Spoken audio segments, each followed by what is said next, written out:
Hello, everybody, and welcome to round 8 of Sharjah Open. We are getting into the final leg of this tournament, and things are getting more and more exciting. I am WIM International Master Raluca Sgîrcea, and we hope to present you, together with Grandmaster Tom Kantans, all the great games that we have today. Do you have any guesses for today, Toms? What is Yeah. going to happen?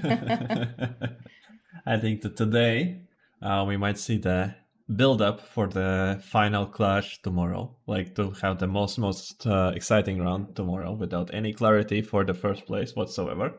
So that would be my guess. I don't know how is that going to happen, but maybe with a lot of draws on the top boards and then a lot of people still winning and joining, and then we are saying some massive competition for the first place.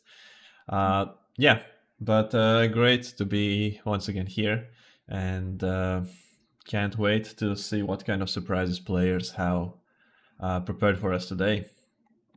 So let's take a look at the standings after round 7, because we do have a clear leader after such tough fights. We have Anish Giri, who is on 5.5, and then we have a group of 5 people with 5 points, and then we have a lot of people with 4.5. I think Anish might win this. He still needs to focus and don't get too relaxed before the last rounds. But he has very high chances. And well, we had Indic, who was second for most of the tournament, but he lost yesterday against Salem. So now we have this group of 5 people who are sharing until the sixth place. We have some Yeah, interesting matchups.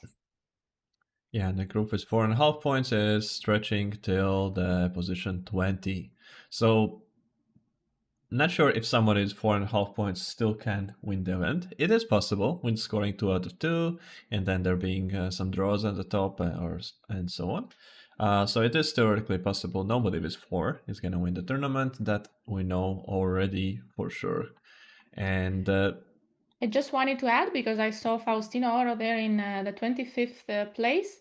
If he wins today, he's actually going to score Grandmaster Norm, his first one. yeah, he's going to already secure it, like for sure. Yes. Even with a loss in the last round.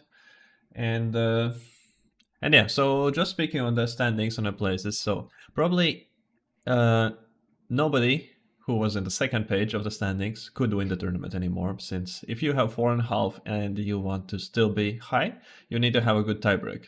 And so here we have people sorted by the tiebreaks, and so those who are having a very, very good tiebreak, they have a chance by sharing to overtake somebody. And on clear first, I don't think you can be with 4.5. So probably it is first 6 people that we see here in the list that are actually fighting. Indic is still in the fight as well, very much so. Today he has a big game. He's with white pieces playing against Sarkisian Chand. And on first board, Ivic Velimir against Anish Giri. What are your predictions on this matchup? I hope we will see a decisive game on the first board. I'm rooting for Ivic because he's been having a good tournament, but I also like how Anish has been playing. So I don't know. I'm kind of torn between this one. But I think they will fight it out, and we will have an interesting game. I think Indic will try to win on the second board. We've been seeing him bring some very interesting chess, very fighting positions.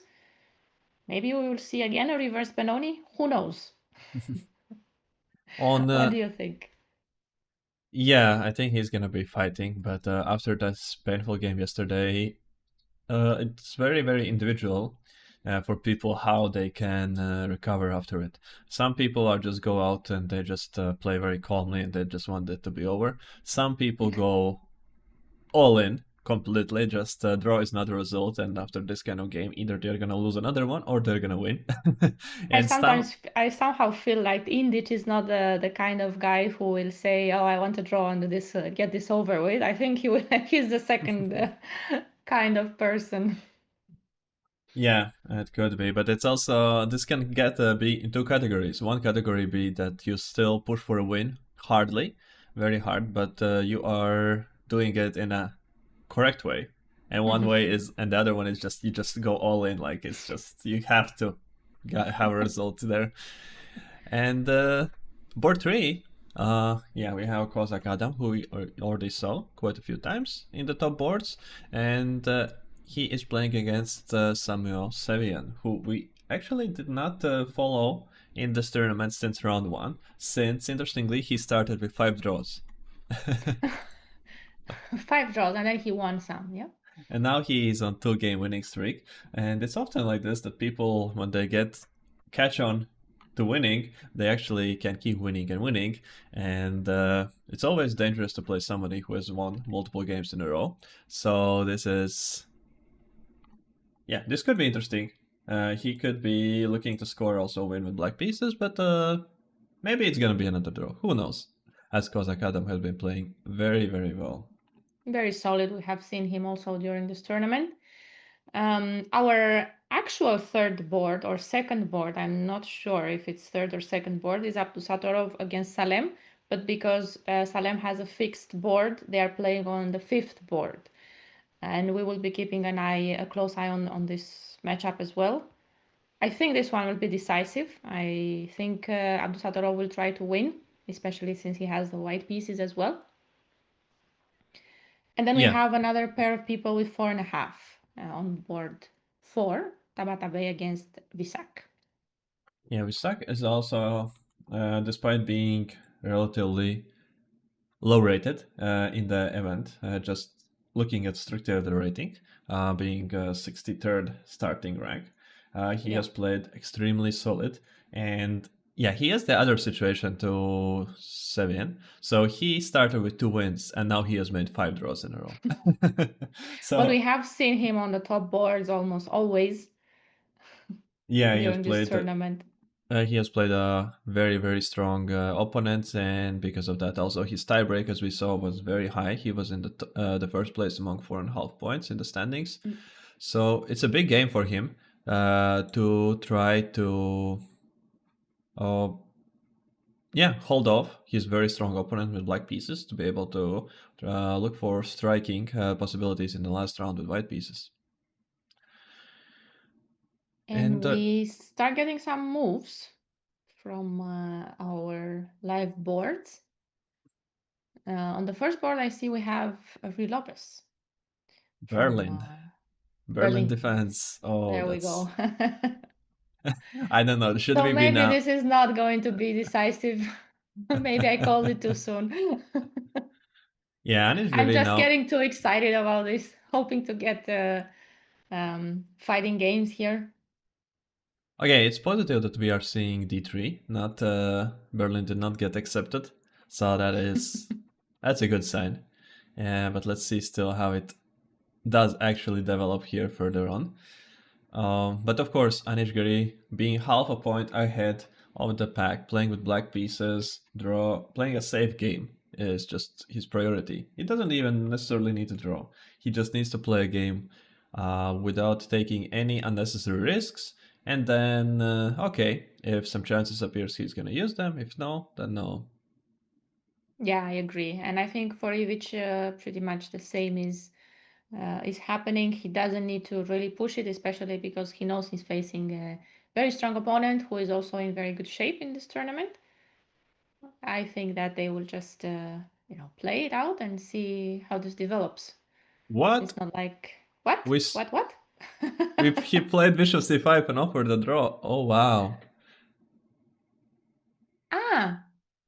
I was not paying attention to the cameras. So they actually agreed to a draw because they are talking. Yeah, they actually agreed to a draw. We saw handshake and all. Shortest game ever. Oh my god, the excitement is over on the first board. Yeah, this is in a way, a reason why there should be rules implemented against the draws, because it's not really, for us spectators, too exciting when players do something like this.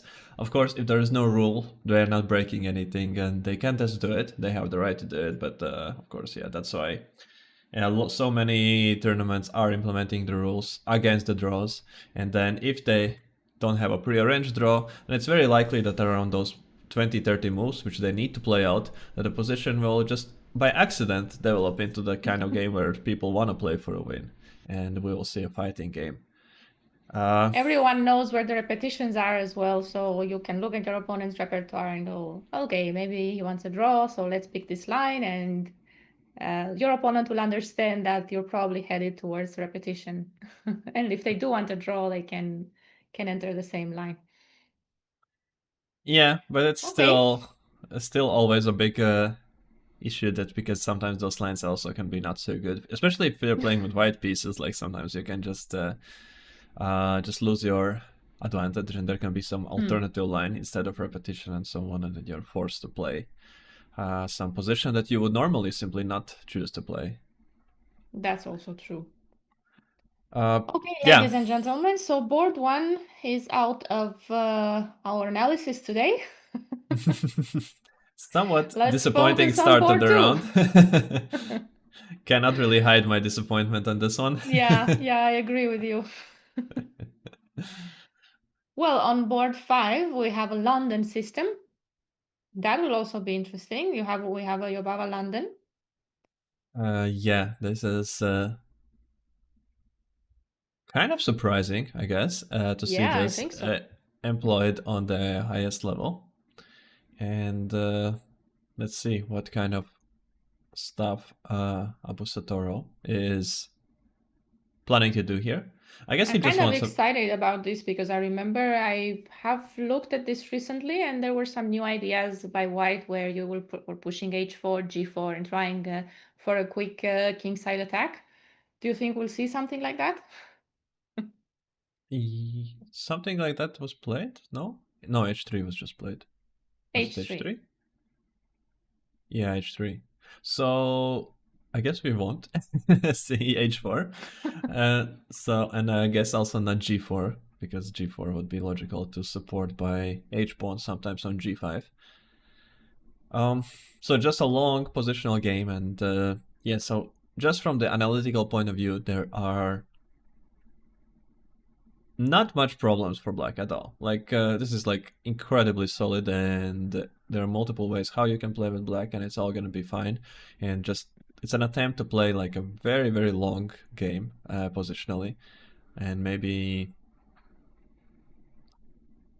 play for the fact that we have 8 pawns on the board and all the minor pieces. Nothing is getting exchanged too soon. We are seeing moves rather quickly. Castle, knight f3 was played, I think, as well. They are following the main lines here. Yeah, you can play here, I think, any move from the black, and you're not going to be worse. I think even h6, if you're going to play, you're going to be fine, which doesn't make much point. But yeah, c6, Well, that's very you are logical. going to be fine, but I think there are some. I remember there are some lines where things get complicated. Where White gets to put a knight on e5 and delay castling. I wonder if that's still possible here. I think it is. I think we're going to see some c5 quickly now, or some queen b6, c5, these kind of ideas. It's just really an attempt to punish the knight for standing where it has no business in being and d4 openings. So it's like white is in front of the c pawn, and that reduces their flexibility. And of course, the position is solid. There is close center, so nothing big is going to happen about it immediately. But c5 is like the topical way to try to just point out that it should not be there. And Right. You have to attack the center, and that's how you usually do that with c5. or queen b6 is also, yeah, the way He just played to queen b6. yeah, attack the pawn. A3, I think, will be played quickly to employ this classical trap that you cannot touch the b2 pawn, since after that, when you see knight a4, there is suddenly no square for the queen. We cover this b4 square, and all the squares are controlled. This is very, very standard way how to defend the b2 pawn, just by playing a3. Of course, you can go rook b1 as well, but it's most likely won't be very useful on b1 later on in the game. Yeah, I think a3 and then c5 with some similar play. Yeah. Yeah, c5 is always useful, especially if white wants to start an attack on the king side. Sometimes it's good. Oh, queen c1. So this is a new move here. Also typical, no? Sometimes. Yeah, so saying that rook is better on a file and the queen than on b file, and he doesn't want to play with a3. Maybe he wants to push with a4, some idea. No, that could leave the b4 square very weak. That's again the issue that we don't have c3. So I wonder what is he planning. Maybe he's gonna have some idea against the very standard plan c5. We still can opt for also playing bishop d7 before playing c5, not to have any lines with knight a4 available. But I'm not sure if we need to. Well, since, yeah, point being a little bit that... But now with the queen on d1, we don't even have knight a4, since there is nobody to defend. Protected. Oh, so yeah, this doesn't make any difference. So what I wanted to say is that maybe there's some line with knight a4, then take on a6, and then take on c5, and just try to get some favorable version there. But then that's unlikely. So I think we're gonna... So I think maybe we're he going wants to c5. Yes. Maybe he wants to put knight on b5 back and to have here a4 comfortably. With rook on b1, that would maybe not be so good. I'm just trying to guess what could be the idea. And I think there are some ideas like this to be played, and then you again just go back with a knight or something. Or sometimes you even can sacrifice the b5 pawn and just still claim that you have a bit 2 bishops and maybe some activity a little bit. I think actually in a position like this, white could play for the 95 plan and something on the king side that once the center is closed. But he doesn't have the bishop on d3, which is usually so useful for the Yeah, we need attacks. some pieces for attacking, since this bishop barely attacks, and if this bishop cannot join the attack, then we don't have many attackers on that side. We'd at like all. to have it on c2 somewhere, no? In this position. Mm-hmm. Yeah, that would be not bad. c3, bishop on c2, and then indeed g4, g5. But then again, we would like queen on d1 to be able to join. Yeah. I'm not sure if the whole attacking idea works so well with the queen on c1. So maybe his plan will probably be to play in the center with e4 eventually. I don't think a kingside attack is in the books anymore. But how do we develop pieces after c5 even? Yeah, I know.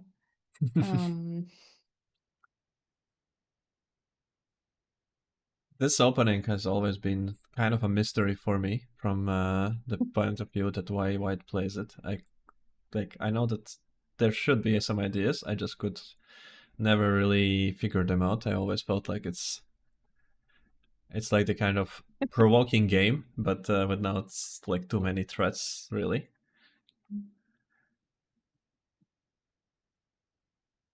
Yeah, I guess the bishop has to go on e2 now, and maybe he will castle short fast. So bishop d7 and then castle. And rook c8. Rook c8. No, this can't be it. No, it doesn't look like it. It looks like black is gonna be looking to have a soon advantage on the c file, pushing. d4 pawn, knight coming here. Other knight also still being ready. Not even we haven't lost even b4 square for attacking on c2. There has to be some other plan, other idea involved. But actually, like here, once different move order, but we do have game in this position. Not a high level game. but we do have game in this position. And that one proceeded with a4. Mm-hmm. I was thinking that a4 makes a lot of sense to have it on the board. And maybe knight b5 again, no? And have a similar position to what you had before. Yeah, but then on c4 we have to go back with the knight once again. Yeah. And that's like the minimum. And here, and also we have to calculate what happens on some takes and coming a piece jumping to b4. Or we lose the e4 square. That's also a pretty big deal. Mm-hmm. We'd like to have the pawn on c3 here, but how do you achieve that? You can put it now on c3. You can put it now, but then the knight will be strange on b5. Yeah.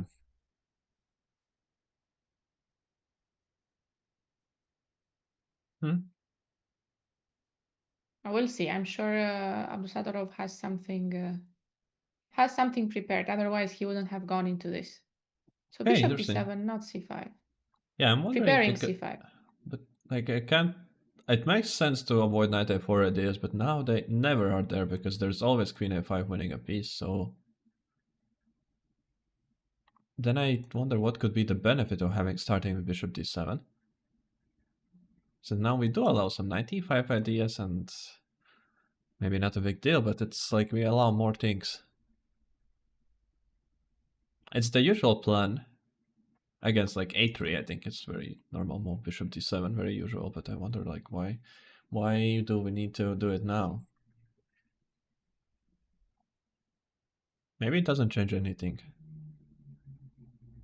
Maybe he just really didn't want to allow knight b5 back idea. Yeah. It could be that. Okay, yeah, that makes seems sense. And maybe on a5 he maybe is planning to go bishop obvious. b4 even.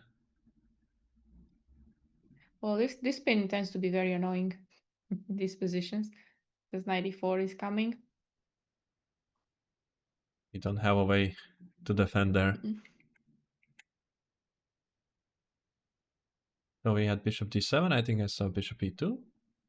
Could it be? Or not? Yeah, bishop e2 is played, and now c5 is gonna come. So we are expecting to see some kind of normal development after c5, no? Castles. Or a4 immediately. Or a4 immediately.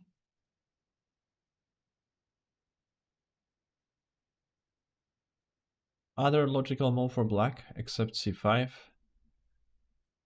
Rook c8 is also something you would play, no? I think. But yeah, c5.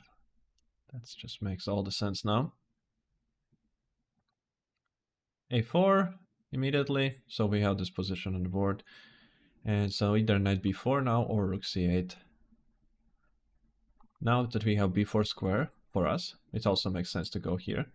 And also just that on some a5 ideas in general, we are ready that there is no possibility, like we can play a6 if somebody decides to jump on b5.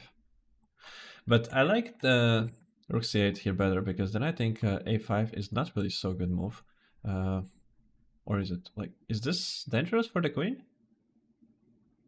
It looks dangerous, but I don't see how you actually make it dangerous, how you attack. Okay, I have an idea, 95.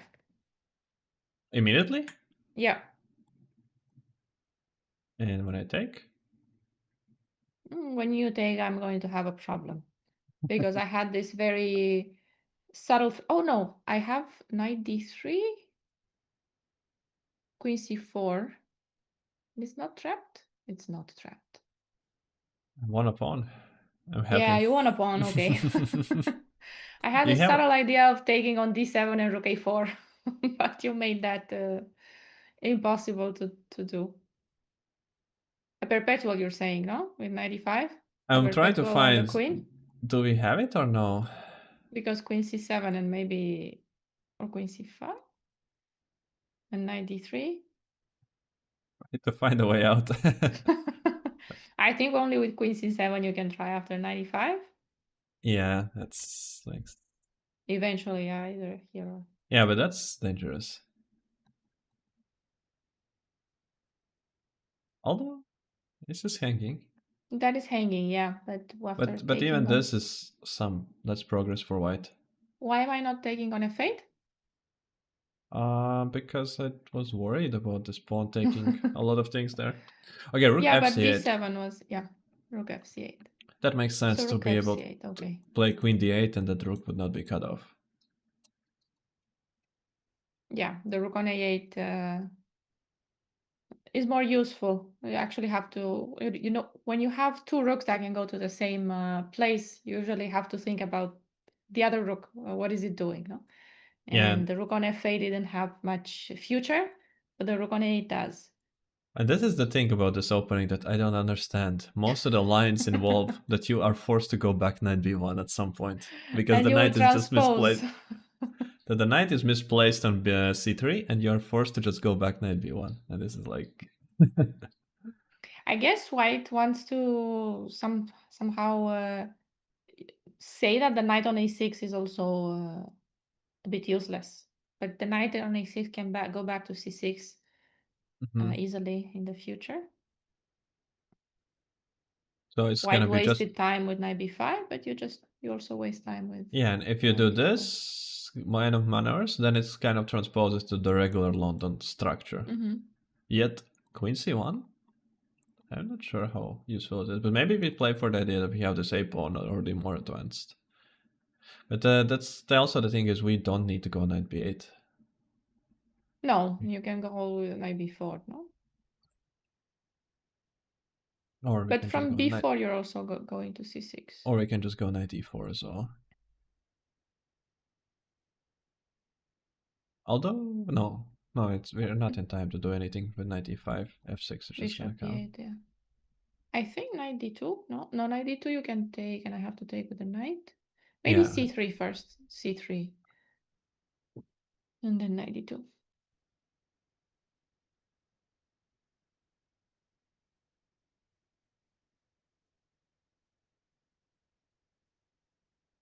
yeah, that's gonna be done, of course. And we still need time to get the knight over. Just wanted to do something, not to play knight b8, knight c8.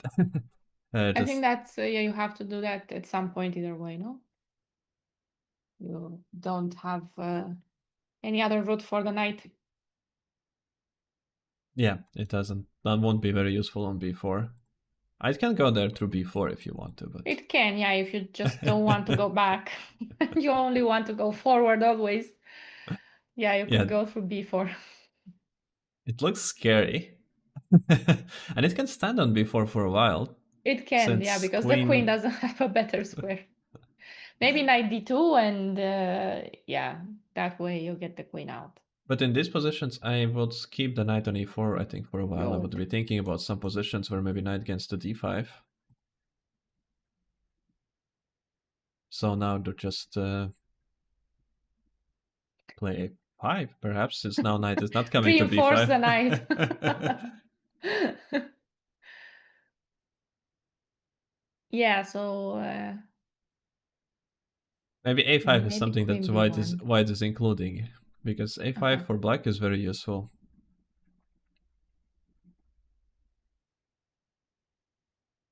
I'm thinking something like queen b1 maybe now. Okay, we don't need to take.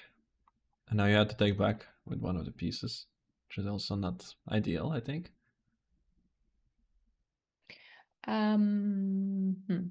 Okay.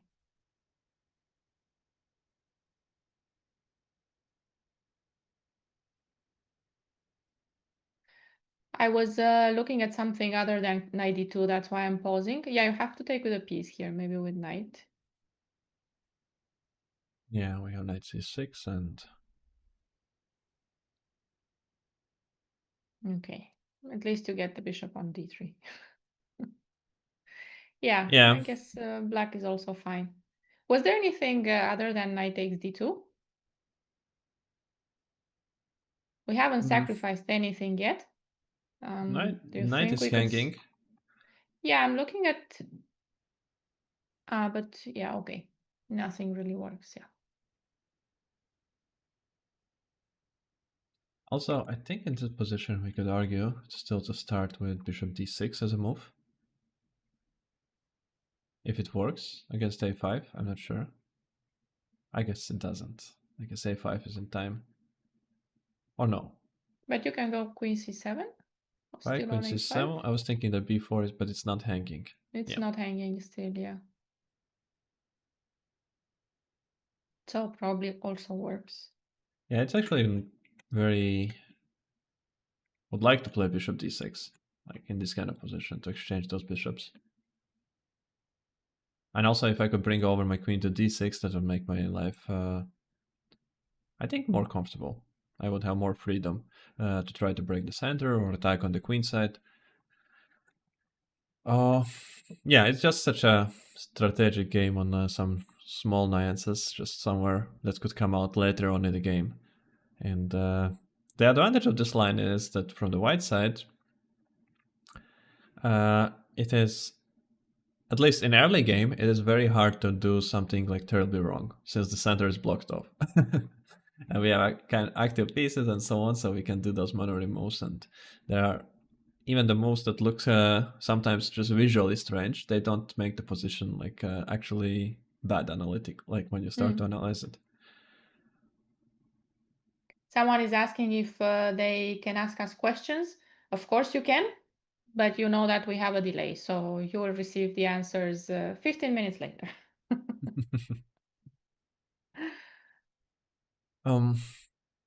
Yeah, I expect Salam to handle this game rather comfortably, to be honest. And but let's see where it goes to. If there will be some exciting stuff, then that's gonna be in about 1.5 2 hours. And Let's see what happens on other boards, right? hmm For example, on board 2, yeah. What did we have here? So we had the classical Queen's Gambit position line. This is something that Indich was prepared to play today in the game, and the one with h4. Okay, so this is kind of an attacking attempt, like sometimes to have some j5 ideas in there, sometimes g4, g5. Also, in a safe way, looking for a fight. So g6 immediately to Stop make such space ideas. and to make space for the bishop on g7. And now immediately striking back in the center, to which white simply answers by taking the pawn. So white is pawn up. Awesome. The opening was a success. But queen a5 will get it back, no? Like right away if you want to. Yeah, if you want to take it back with queen f5 immediately, you can do that.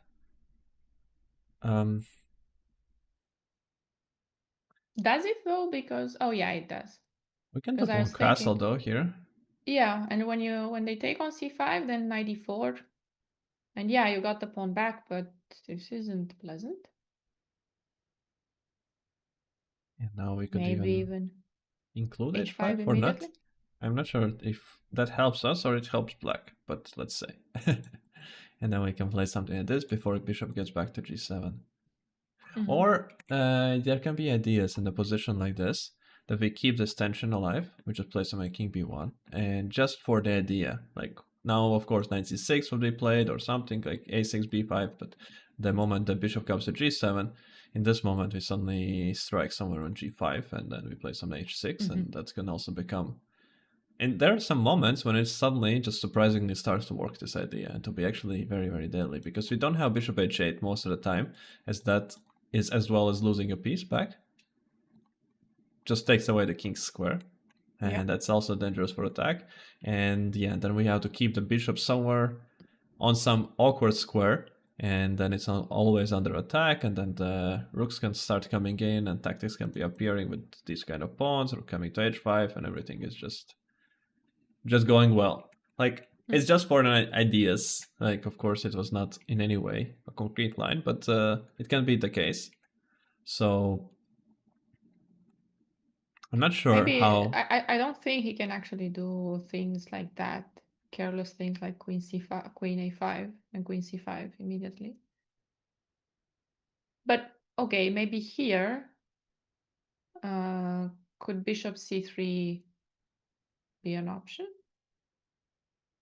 And trade queens, and then he's gonna get the pawn on c5, no? 97. Yeah, but even this, if you play c6 and rook d6. Yeah, this is this typical kind of position, like funny. And I think also here you can always play without the pawn and feel comfortable. Yeah, because you will have the pressure on Attack those on the open c5. files. Yeah, this could be just good for black. King is weak. Very weak.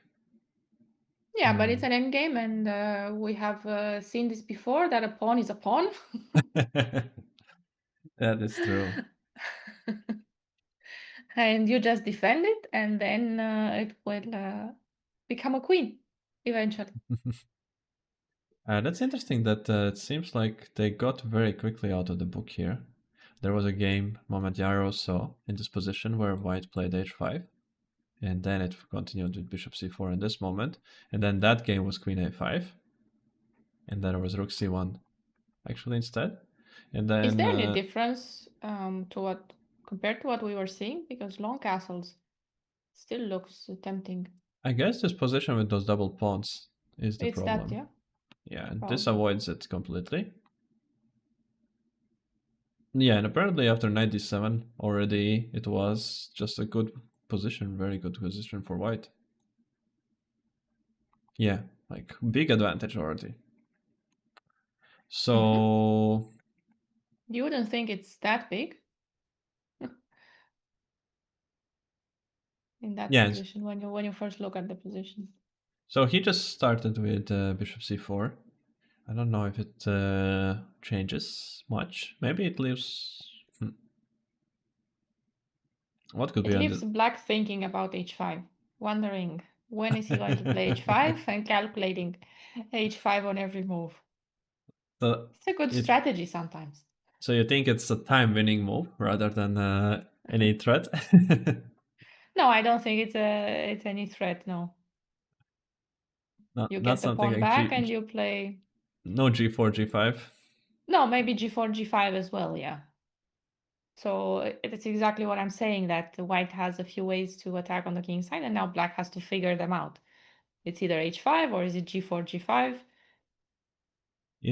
Are after 97 we ever considering bishop takes e6? I like that. We're sacrificing already. I'm just trying to find like the difference between pawns being placed here and there. So it could be that after 97, for example, after here, we can take, it's a check, bishop g7, we can take another one to check, and we already have 3 pawns. And then we can jump some knight g5 and exploit the h file still. That could actually be close to winning. I'll just put it on the board. Yes, please. Because it's a lot of arrows. So there's a check, and here, of course, maybe knight g5 immediately, but we can still take. And in case something like king h8, we can still just go knight g5 and rather knight f7. And it's already 3 pawns, which is like no. He played queen a5. That was actually 4 pawns already. We took 3 there, and we already had 1 before. I think we're going to see a quick move after queen a5. If you play this as your preparation from the white side, then you have a move ready against queen a5. It's like the first move that comes to your mind. I was looking in the chat because someone is asking about the game on board 16. If there was a transmission error or black really played queen e8. I think black really played queen e8. Yeah. Oh, that's the Faustino. Faustino. Yes, people are Yes. watching his game. So in the position, yeah, in the king sim then, h3. Yeah, just queen e8. Yeah, it's actually a normal move. Just as you can, just a way, I guess, to try to get his younger opponent out of the book and to deploy some idea that's working for him.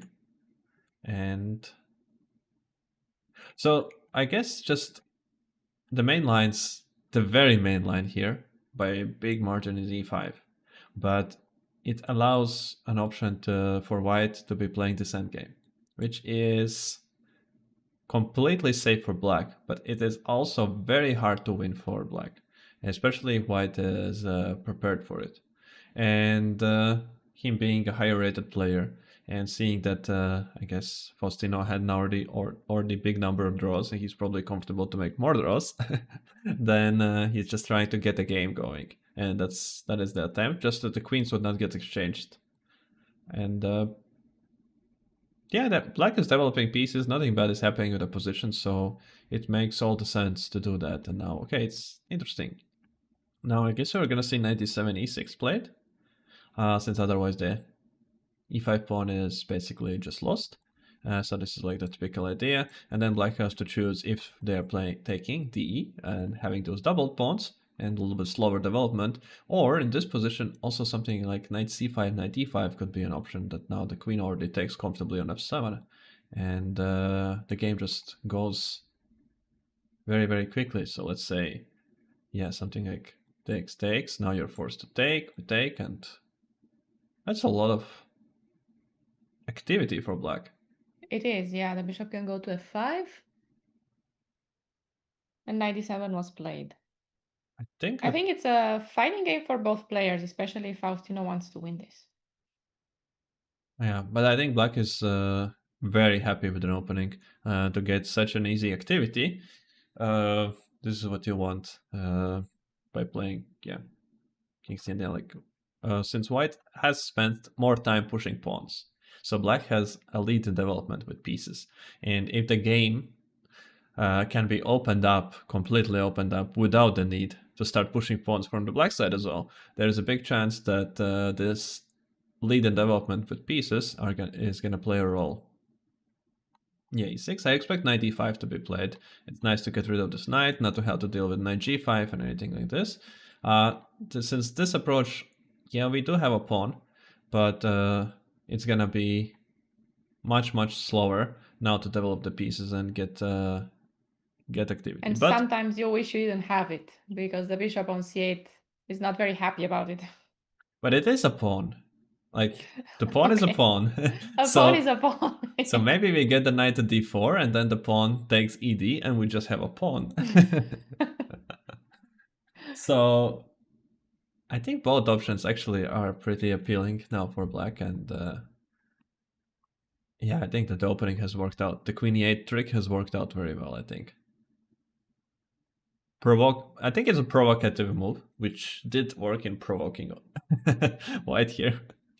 We can take a look at this game, return to it also later on to see how it progresses and what is the development over there. And return to check our first boards as well. Maybe the third board that we haven't yet seen. Was this also King's Indian? Yes, it was. It is returning to the coming back to fashion. We were talking yesterday about the fighting openings. We were talking about the Benoni, but the King's Indian is the other opening that's very fighting.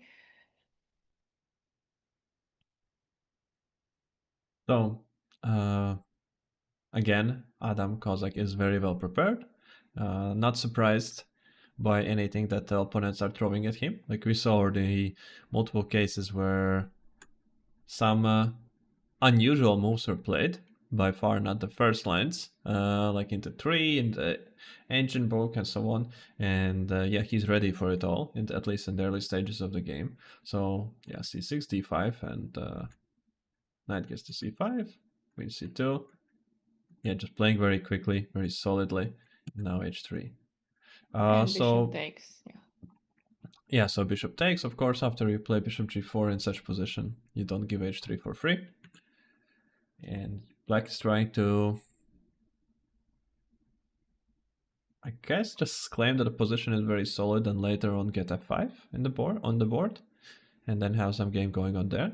Meantime, white is gonna try to exploit the fact that they have two bishops and somewhere prepare some game with maybe bishop e3, rook c1, b4, and just start to push on the c file against the queenside pawn structure, and yeah, I guess just try to dominate thanks to the bigger control of the board. Yeah, I think if he manages to trade the pieces on the c file, some of the heavy pieces, the endgame is going to be nice. Yeah, now the problem is for white. We can't play b4 immediately. So I can show because now there is knight takes e4 with a pin on the queen, and if we take, yeah, we don't manage to take in any way. But I suppose, like, if we play something like bishop e3, then it's not a threat, since you can take with the bishop and then with the queen, and knight is still protected. So that's why I was looking at the line to first play rook c1, and then only to go for b4, so that again, the knight will be protected on c3 once we play b4, because b4 is the move that we want to play. We want this knight out of there. Yeah.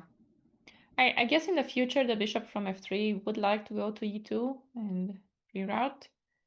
Also something not possible right away, but after b4 is going to be fine.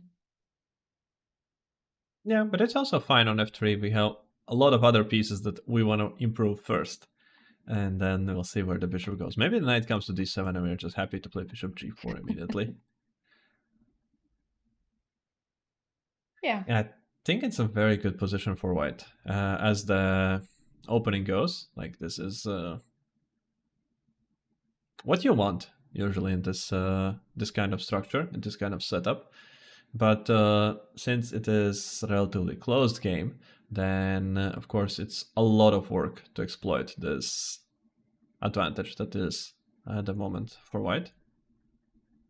White's plan is pretty clear as opposed to black's, I think, here. Mm-hmm. It's very easy to make the next moves. Bishop e3 and rook c1, you have to play them, and then we'll see. Yeah, and that's how bishop e3, what it does is, I think we don't have any moves like 97 now to go for f5 quickly, because I think b4 immediately comes, and we lost the attack on e4. The There's knight sometimes this knight idea. a4, man. It Sometimes works this here idea works, because yeah. c3 is hanging. Yeah, now we are not ready for b4, probably. Yet, even this. Isn't it just better for white with this beautiful knight on e4? Jumping to g5 and e6. We have still a7 pawn hanging, which we can't also give up for free. And d6 is hanging, so... Oh, so we have to give up something. Yeah, something is hanging. And knight g5 is also a nasty threat. So, how to deal with everything. Yeah. So if in these structures, if you force black to take and you can put the knight on e4, it is usually very, very good for white because of this all the game there. But maybe the knight would have gone, if this doesn't work, the knight can go to a4 instead of going to a6 where it's a really sad But then we knight. lose the a7 pawn immediately. You can take that, just like that. Nothing is going to happen. Okay. No, I'm gonna take more things just. That's the only thing happening. Still the b7 pawn is gonna be eaten, I think. Or we're gonna take the c file. Yeah. Okay. So not knight a4. Okay, if you have to play knight a6, it's not good. Yeah, so we can't go anything like knight d7, so could So it be maybe some to e8? b5 Oh, idea? b5.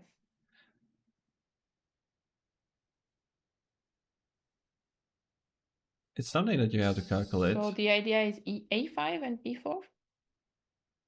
Or I'm knight not a4? sure, or knight a4, but I'm not sure what happens here as well. Isn't everything just better for white?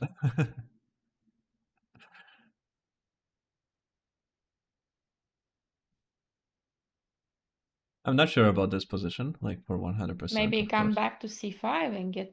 you don't get d5 anymore. I can with e4. Yeah. I wonder even if this is not good. But yeah, this is at least some knights are jumping. Nice jumping is usually a good sign. Okay, 8 is not going to trap your queen. Almost. You have queen c7. Yeah. Okay, but what if I just take in such position and now something b4.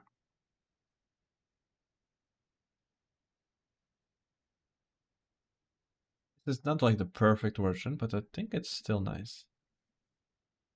I guess the rook has to go back. Where else? Yeah, rook comes back, and then we can play maybe. Okay, a pawn is hard to defend. Okay, h5.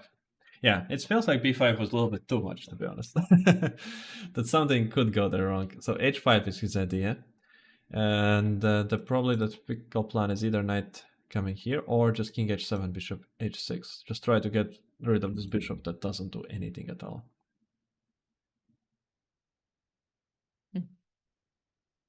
Yeah, that's a very tricky idea with king h7. Yeah, but rook c1. And are we in time to do any of that? So let's try.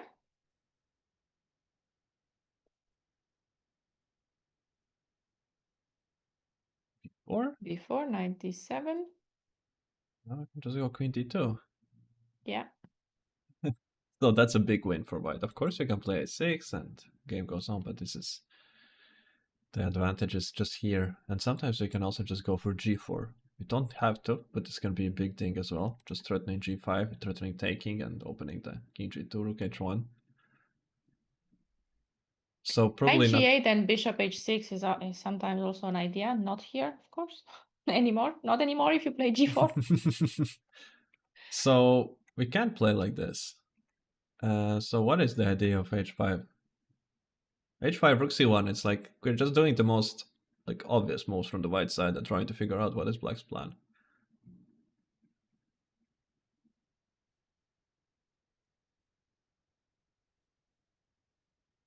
Okay, another way of getting that bishop traded was, yeah, knight h7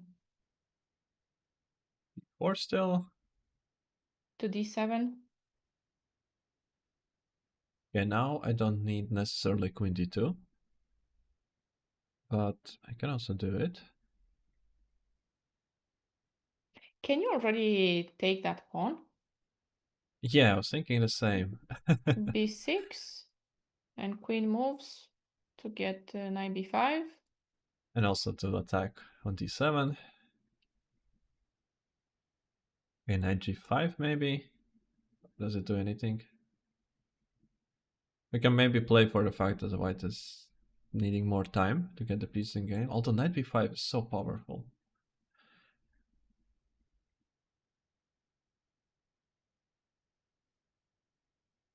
It's just so powerful. That's why I was thinking to play queen c7, but I don't have time to get the queen to d7. You can still play, well, knight b5. Yeah, I think you can still play knight b5 and not care so much about queen c1. Yeah, this can get tricky. Maybe it's not so easy to. Because d6 is still hanging. Yeah, black would need to react very, very quickly.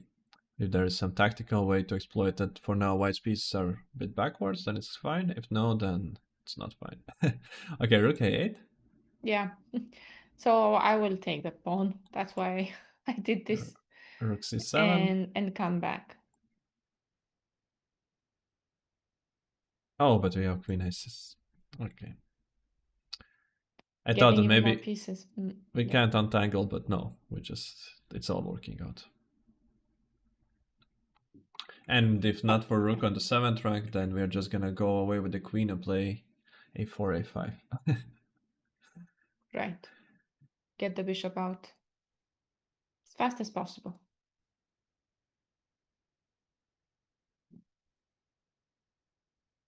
Yeah, and here on queen b7, that's of course That's just not too good. Okay, that so loses too much. I wonder if there is really some deep idea for him, or it's just sometimes there's the case that it is your advantage when you play good and your rating is low.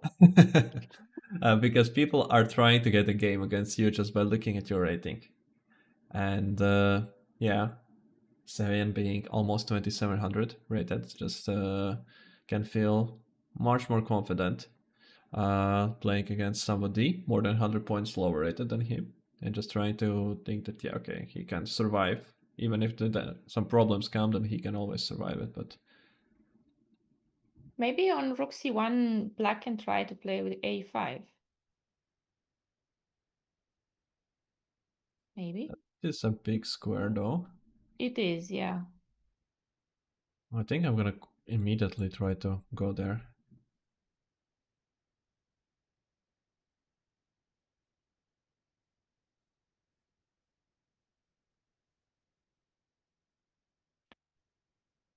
I was just trying to stop b4 in some cases, and But maybe now go knight h7 or something. did it help to stop before? Well, it's not really stopping, but I thought I could take, and knight a6 is not so...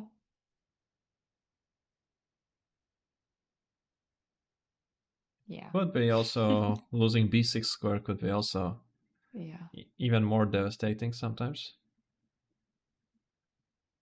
And even the positions like this, I think they are just bad because we lose d6 pawn. And then this is like protected passer.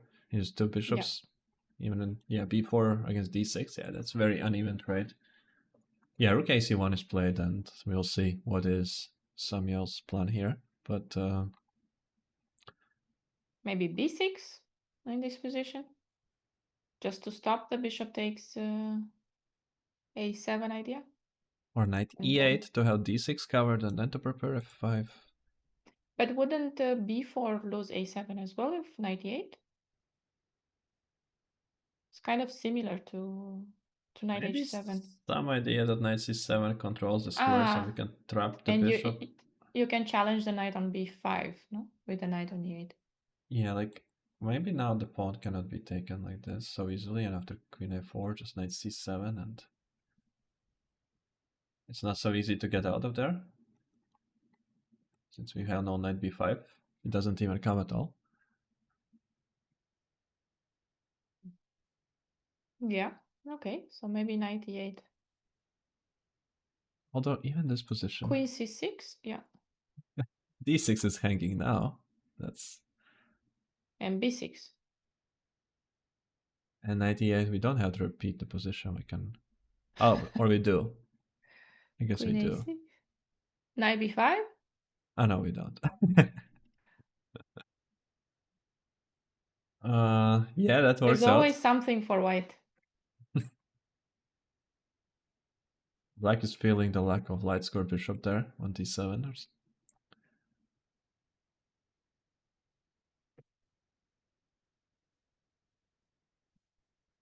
I don't really want to play b6 because the c6 square matters. I'm sure it will matter at some point in the game.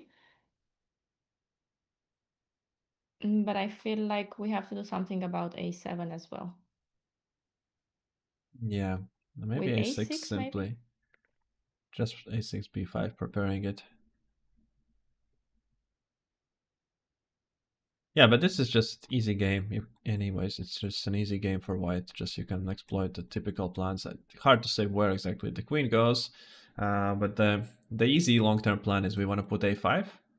And then we'll either go knight b6 and control the c file in that way, or we break b5 and start pushing on the b file as well, and d6 pawn, maybe queen from here. And knight from a4, yeah, is supporting the knight doesn't get to c5. At least that is the way the engine usually wins these kind of positions. I had some moments when I just knew that it's a plus-minus position in this kind of structure exactly, with this kind of piece placement, and then in some fast time control games that, yeah, it didn't work out. I didn't manage to win. I got tricked somewhere, and then I was like really angry, and I was trying to find all the ideas how to win these positions with white.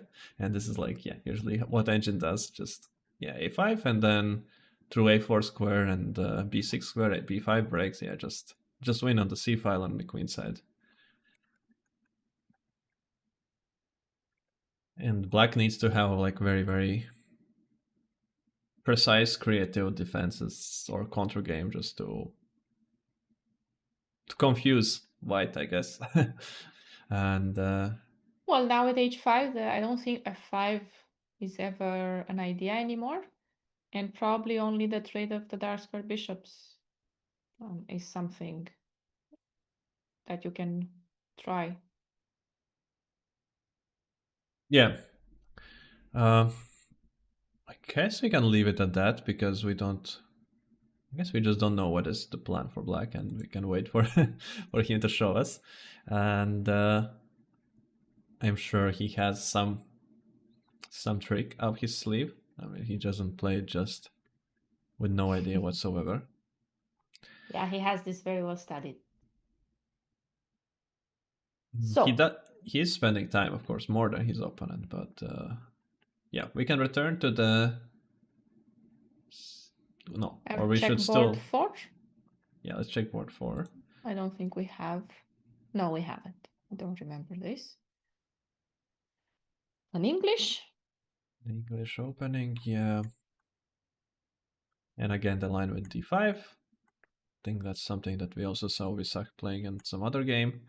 And well, basically what is happening is white is now playing Kantans Sicilian. Yeah. I was going to Absolutely. say an English, but that is actually now reverse Sicilian. Just reverse Kantans Sicilian, and black is going for the aggressive line with e5, f5, which is a good line. I do prefer the same position just with the pawn on c5. Already mentioned, yeah, it's possible to get exactly the same just with the pawn on c5, but of course that's one tempo more. And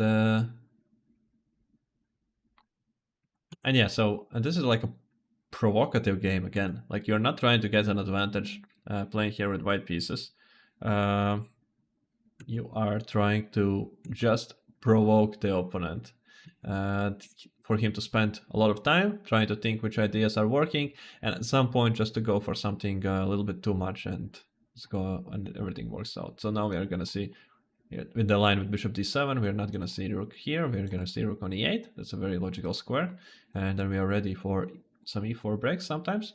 But as well, the idea is very typically just to go g5, g4. Yet I don't know if king h8 is absolutely necessary for that. I think for white, sometimes e4 followed by d4 can be an idea. I just don't know if it works right away. And It big looks like it's covered. plus, though, for not having pawn on c5 is that this rook cannot move, as the a3 pawn is under attack now. So e4. Yeah. It looks like black is completely ready for action in the center. Like, for example, takes on e4 and rook takes f3. If you take with a knight. Yeah, that could be very much. But we That's don't want, I tempting. think, to take the d3 pawn away. No, I wanted to take with a knight. But if rook takes f3 Yeah. works, I don't think I want to do that anymore. Okay. No, but I mean, I don't think black wants to take because this helps white. The bishop gets out. We got a piece that is not really doing much. Controls 2 squares at the moment and gets in the game. So I would maybe not want to take. And I think the hardest part here for black is that at this moment, all the pieces are already developed and standing beautifully. And then to follow through in the game, you have to be looking for some ways to still build your position somehow more.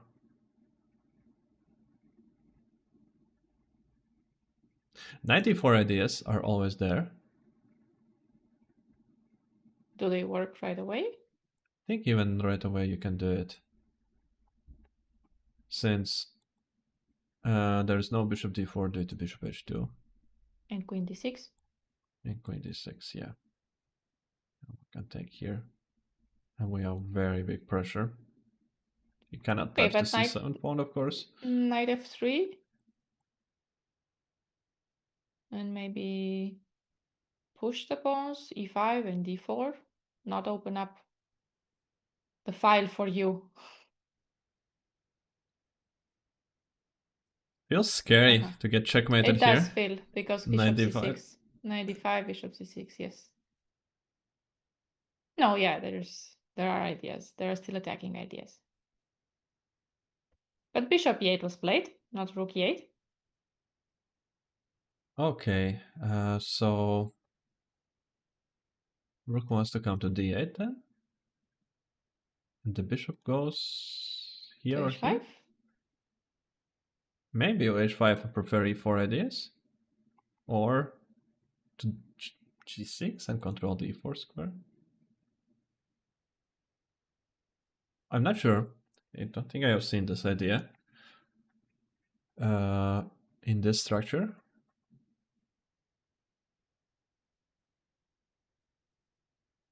Since if we play any attacking game, then bishop is very logically placed here. And yeah, exactly like in the other line, being ready also to come to c6. And it coming to either of these squares is more of an indication that black is not planning to attack so much, but more of a just control the game. Do you think it wants to go to g6 and play e4? G3 to go to have, yeah, also typical, no?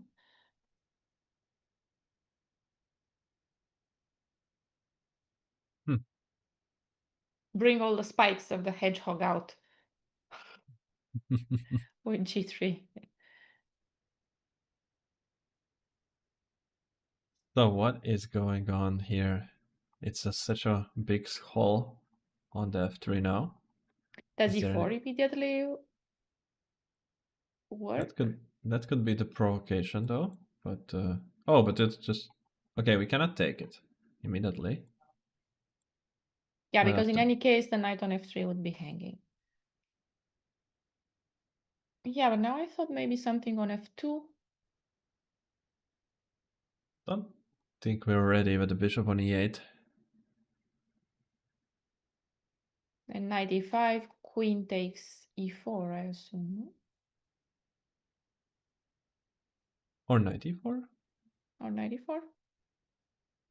We have bishop c5. g2 if needs to go there. All right, there is c5. Okay, There is that c5. I is. don't know if you have any knight takes d6, f4. I don't know what is that, but and knight Yeah, f5 it's even. Okay. could be the case since g7 is also hanging.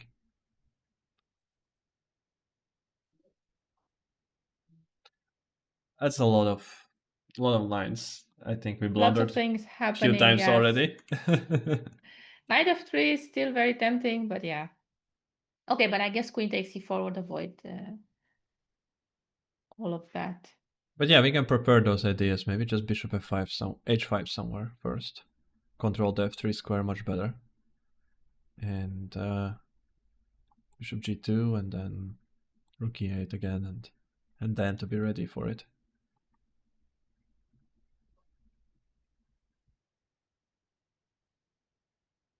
Yeah, I like having a pawn on e4 and going for knight e5 in the future. I also wanted to do this before the bishop was on g2 if possible. It felt like white might have more problems, but yeah, on the other hand, we also had a bishop on e8. That's not really exactly such well placed. Yeah, I don't think he's planning this attack immediately, because even without e4 had some ideas, or the like rook e8 e4 immediately to prepare it, but I think he's just playing for some different plan here. And very important in these positions not to spend on every move a lot of time, since nothing is going to happen immediately. So you need to improve your pieces without burning all your time reserves. And again, actually, yeah, we see that Tabatabai is playing very unforcing opening. Very, very like the kind which just leaves maximum number of the pieces on the board, and just looking for a long game. Maybe that, yeah, it works in his favor. Yeah, but when we had the conversation a few days ago with some friends that it's very difficult to get an opening where you get an advantage, you know. So nowadays, when you prepare, especially against strong opponents, it's good enough if you get a position where you can just play chess and and you have interesting options. So maybe this is what they are trying to do: just get a playing position and then see who's better at handling them. Yeah, that is what they are doing, and different ways trying to set those things up for themselves.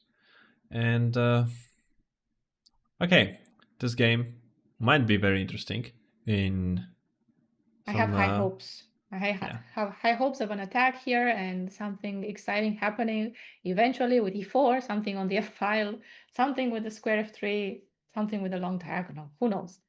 very important for the black player not to have too big respect for white's rating. Yeah. That is super crucial for playing a good game here, because you do have to go for some stuff. You can't just not take any action whatsoever. Is there, do we have any development in the other games? What about which game do we want to check Let's first? check the board 2 or board 5 while we have it. Okay. I think just to see where it went to. And the So the trade development on d4. is... Okay, so there was, after knight b1, immediate bishop d6, then a5, and queen went to b4. Oh wow, that's an interesting Because stuff. on c3 he took on d4 So and the pin. there's a pin. Mhm. And he now took on d6, because if you took like this, then there was Bishop bishop f4. takes here, and then b2 is falling. That is cool. I like this way how to get rid of the dark square bishop. Very flashy. And now he went knight c7, not knight around here. He's trying to say that he wins the knight battle because his knight But is where already is it? useful. Is it going to e8 and then f6? I think he wants bishop b5. Ah, he just, haha. Nice idea with bishop b5. Wait, this... Oh, and then I can go to d6. We don't see any players in the camera, but the position is still there, so it's not a draw. Okay. It's not a draw. Okay, we have one player. Fine. Okay. Yeah, it's always funny when player is on a walk, opponent makes bishop b5 immediately. He sits down, writes the move, and immediately plays bishop b5. Oh, I like this. The knight goes to b5, then to d6. And then you're ready to go to e4, to c4. Yeah, I think it's just Black is very comfortable, right? the opening phase. Yeah, I think black just showed how you can easily handle this one, and of course the game later on is still going on. Like just one exchanged pawn, no open files, a semi kind of blocked center. There can be some knight through e5 square. There can be some attacking ideas later on going. It can happen, but I think that the opening went very well. It did, yeah. Probably we're not going to see bishop takes b5 because that's only helping black. So maybe something like queen, Or rook oh, yeah, e1, you queen. think? I was thinking queen e3 to not allow that knight to go through b5 at all. I'm not sure if it makes a difference through if it wants to go to d6 through where it goes there. Yeah, you are Since also right. on some queen e3, I think queen a6 is also interesting. Mm. Just to end any questions. Yeah, queen a6 is a bit annoying.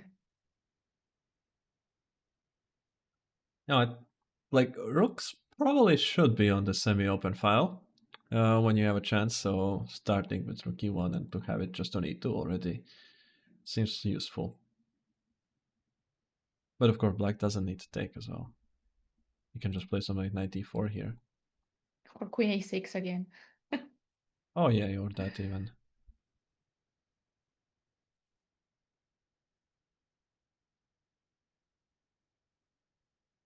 Yeah, seems comfortable.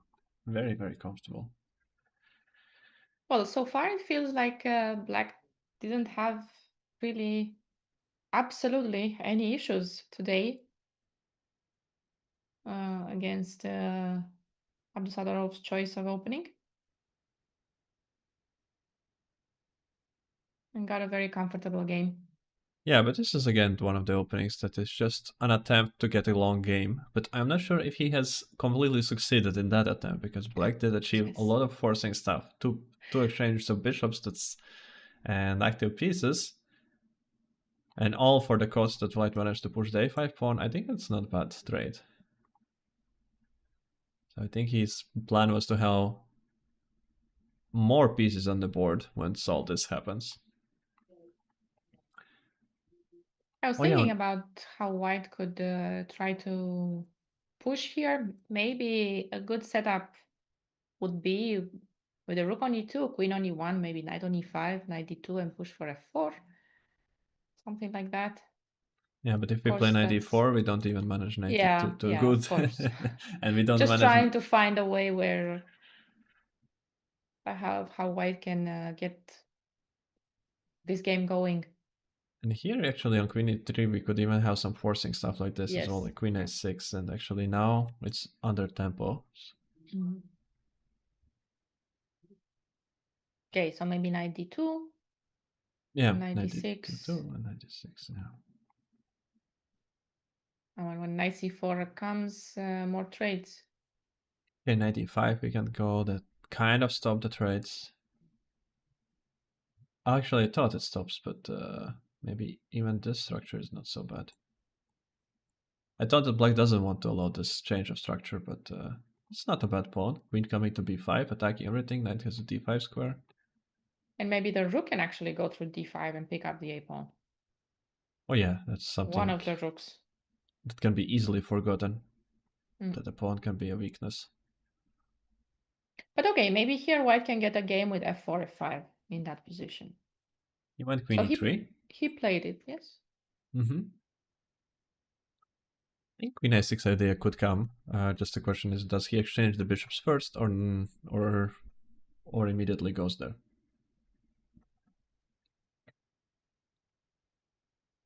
Okay, another thing. No, b6 it doesn't seem to make any sense because we don't force the trade. If we force the trade, then b6 would be a nice move. But white can just ignore it and keep developing the pieces, and I don't think we really want to take there. Yeah, so that doesn't seem to be very, very useful. So also another move could be knight d4 before knight d2 comes to just be ready to trade the knights after knight d2. So still, I kind of like the bishop e2 and queen a6. It feels like black wins the tempo that way. Bishop takes and queen a6, I meant. mm-hmm. Yeah, I agree. It Maybe. looks very pleasant. Or is it Like it, just the same after queen e3? and if we take, then then in this endgame, that some tempos should not matter too much. Just that we had to go back knight a6, maybe where we don't want it to be, but perhaps no. Does knight manage to land on b5 now?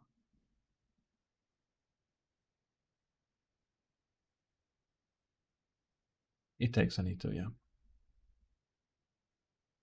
Queen takes probably also plays very fast.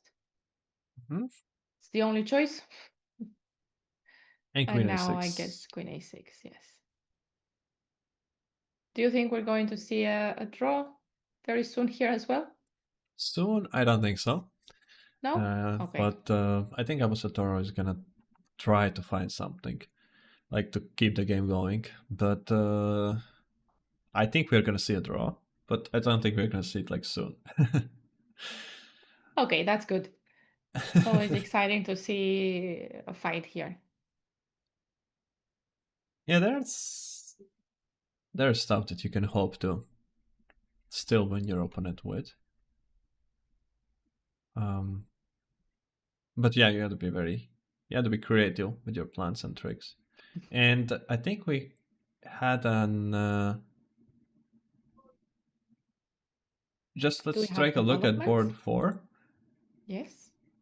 Yeah. Okay, so we did have a no. Oh, I thought What? we had an error, and that actually was rook e8 played instead of bishop e8. But bishop e8 played g3, and now he went back. Okay. That's why it was. This is a Yeah. bit confusing.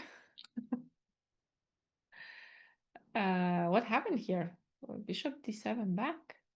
Okay, well, it is in general if you kind of make a move and then you figure out that this is not where your piece should be, or the plan is just not correct. It actually is like it's a sign of what to say, a big maturity in your game that you are able to admit your mistakes. Sometimes some junior players have the tendency that they don't want to go through I don't know how to. The shame is The the good shame. word. Yes, I Yeah, think that so. they don't want to go through the shame of having to go back and forth with a piece, and they just continue with their plan and make things even worse. I don't know if it's the case here, or g3 is actually changing the position so much that now bishop doesn't want to be there, and he decided it wants to stay there. I'm not sure, but white is not doing much in this position. That is also No, the thing. just So improving. so you can also do this. Like black is actually ahead in development. This is even with going back and forth to the bishop, black is still ahead in development, since the rook from a1 is not developed and black's pieces are for 100% in the game. So yeah, I was nothing bad is thinking that happening. maybe the bishop would have been useful on f7 even to look at b3. But then it's in the way of the rook, so yeah, you can always find something. Yeah, and I think knight c4 is something that at some point is going to come. So then bishop on f7 is not very useful as well, since after exchanges it just doesn't have many squares. And if ever there are those exchanges like this and e4 comes, then again, yeah, we lose control of f5 square because of the bishop being on f7.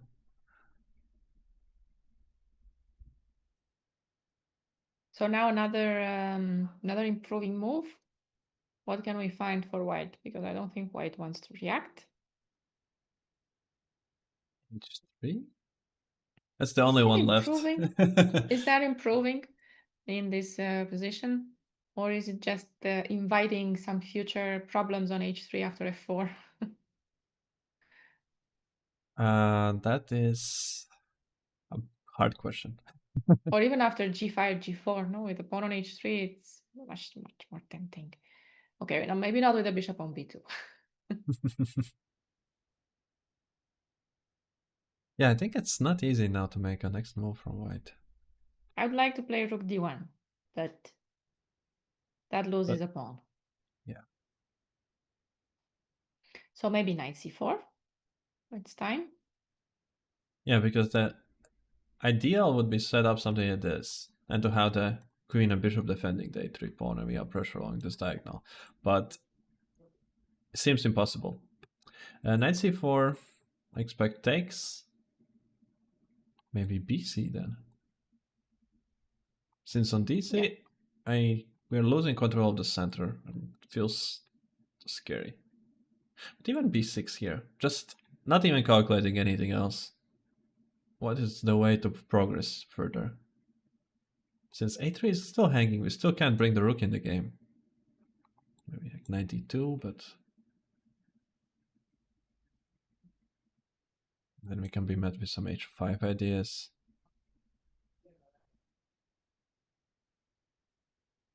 I'm looking at some d4 ideas. Do they work? And on e4, try something with c5. But another thing is that I can always take. And you take on e1.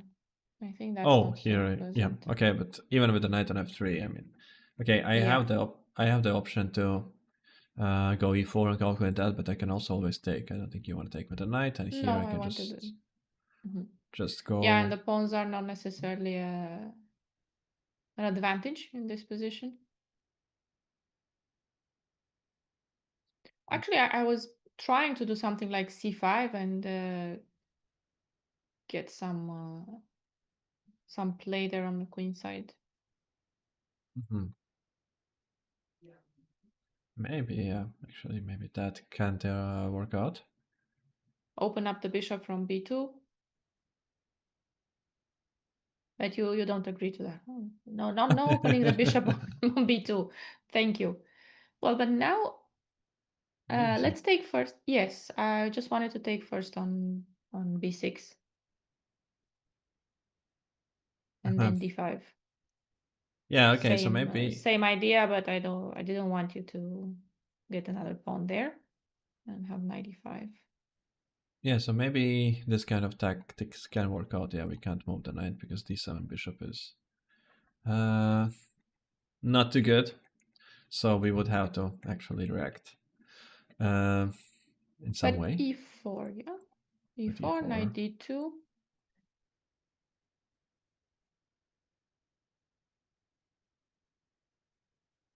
knight d8 perhaps. and maybe c5 anyway. No takes. Yeah, pawn takes. There was also knight b3, but okay, let's try pawn takes and knight b3. Aha, you're Oh, gonna take the I got a5 some pawn. play there. Maybe you can play bishop b6. But Yeah, I'm maybe very there's happy some play. here. You're very happy. Okay. The bishop is cut off. All I need is to bring the knight in the game from d8 and Yeah, I don't see any further threats that I can create. knight b3 of course is a possibility, but it Mhm. can't be met with bishop a4. Uh-huh. It's a bit unpleasant.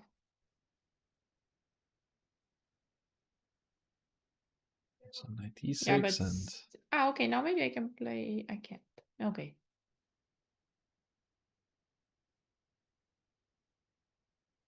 Maybe go for d5, since the knight is at least not going to e5 at this moment. oh, but But this we might lose you're very gonna take quickly. on b3. Yeah, if you take on b3, yeah. Now we exchange these guys, Yeah. and If you now take on b3, then get a good knight. Yeah, if my yeah. knight's not going to d4, then I don't want to play d5.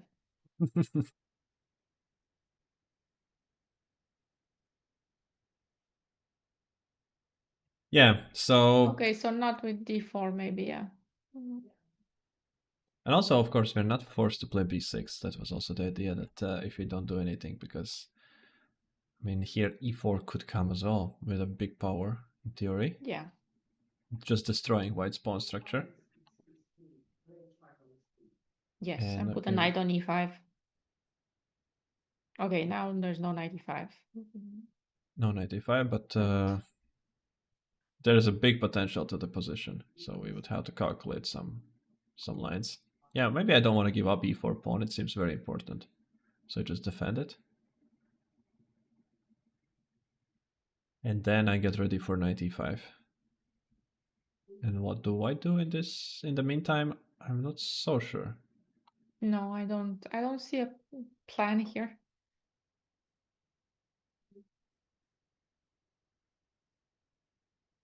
No, this isn't nice. Also, f2 can always be problematic. So I don't think we're ready for knight c4. I think we need to wait. But how? I'm not sure. King h1. Just waiting. And maybe queen Queen ab1, d1. queen knight2, rook c1. And yeah, get the plan. That's 1, 2, 3, 4 moves, but maybe it would be, of course, very crazy to do something like that. Maybe bishop c3. I'm thinking that bishop a3, I could have knight e5. So maybe it doesn't lose a pawn. Okay, if that doesn't lose a pawn, then that could be the way to solve some problems. Bishop b4. Oh, back but to c7 is hanging. Yeah, c7. Right. Yeah, okay, that is interesting. And then try queen b2 and maybe go for b4. No, b4 is not good. So but queen e4, b2 is going to be nice. So e4 should e4. be topical line. Yeah. Well, I have to take once. And now knight d4 only, no? Seems so.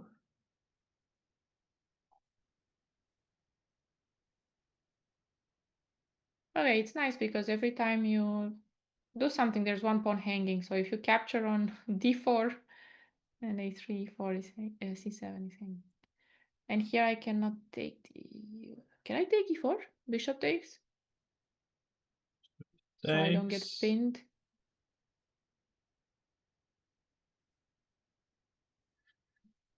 Oh, yeah. This getting... Not getting. That got very complicated. It's just there. All the complications are there. And this kind of position... I guess what? h7 is hanging. Can I go for it? No, because you take on c3. And if I take first on c6, you take with the bishop. I take on b4. So knight c6, bishop h7 doesn't work, no? But knight c6 and takes, yeah. bishop b4. Or And now go with the queen. And now I can take on h7. Oh, h7. To see if it works. If it works, then I can go back to e4 maybe. Safely. Get back to the diagonal. It's a good pawn to have.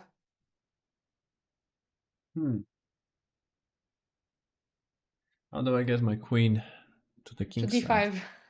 d5. Or to like h3 or... Queen, just maybe queen g4. Already But threatening. I'm very slow against this retreating idea. Okay, the knight is not playing. Let's get the knight in the game. And if bishop e4? Yeah, just trying to use the open files.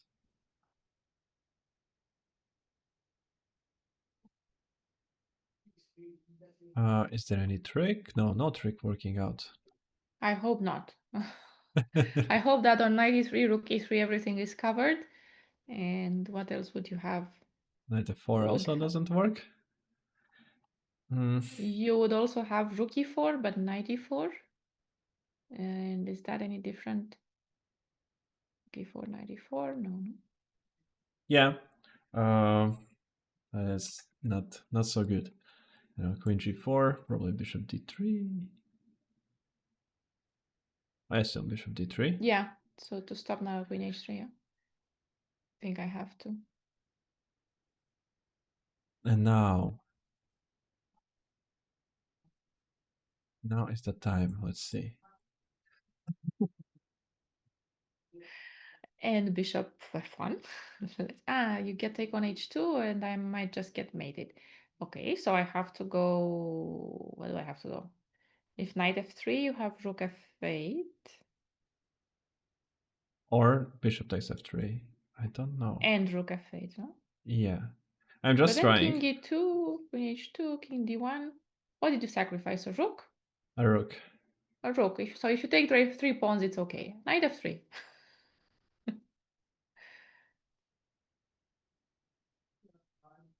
Because on rook Okay. f8, I could go e4. I realize now. But I have queen But queen h2? No, it's all h2. protected. No, king e3. Okay, e4. Queen h2, king e3. We might go to an endgame. So queen h2. Oh, queen h2 check. Okay. I don't know. So, Rook h1 and bishop c4 might be even better. oh no, I stole my position. d4. There was queen Yes. h6 at the end still. There was queen h6 and some stuff was working, I think, but maybe no. But e4 is there. Oh, queen. Okay, I see. Instead of queen Well, g3. yeah. So our line got stolen there. An immediate f4. Makes sense. And now white has to be very careful. Bishop can come here, there can be big pressure, they can come g5, g4. They can simply come take capture and pressure. Okay, I want to ask about d4 here.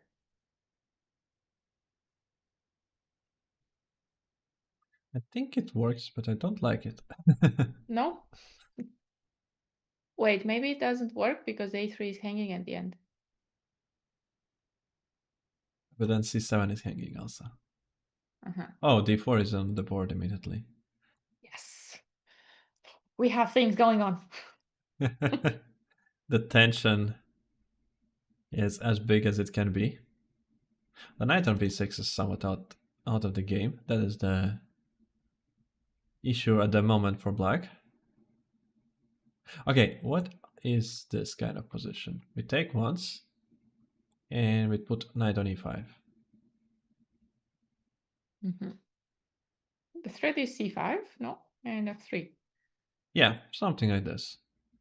I don't think I need a very big threat immediately as well. Knight f5. So I should take it. I think so. Pawn takes. And now it's a big question. Where does the queen want to go?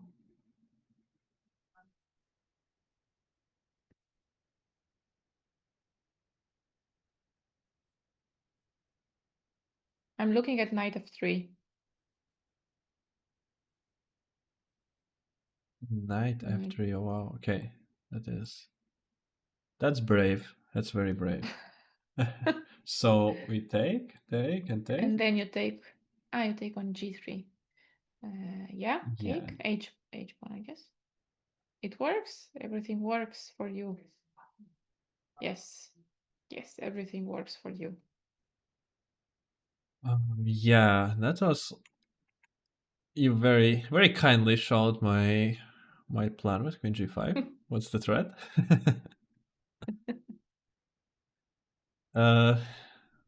Yeah, but queen e4, knight Oh, e4 no. we don't have. Yeah, that's why I didn't like 94.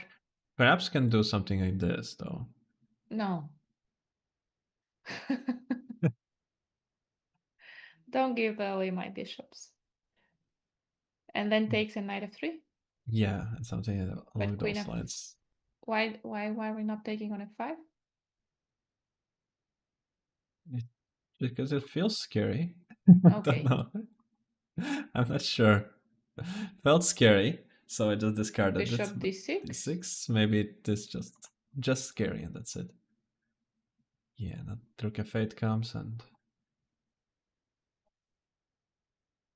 on some moves like knight d4, we just go back to f8. And a3 is also hanging. So Yeah. bishop b7, bishop a3.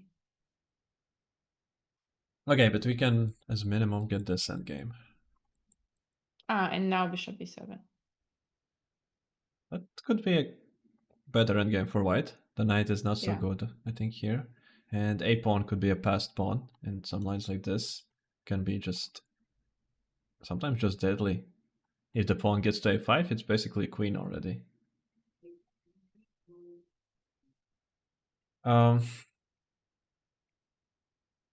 Okay, so this was, I don't even remember what this was, queen f5. Mm-hmm.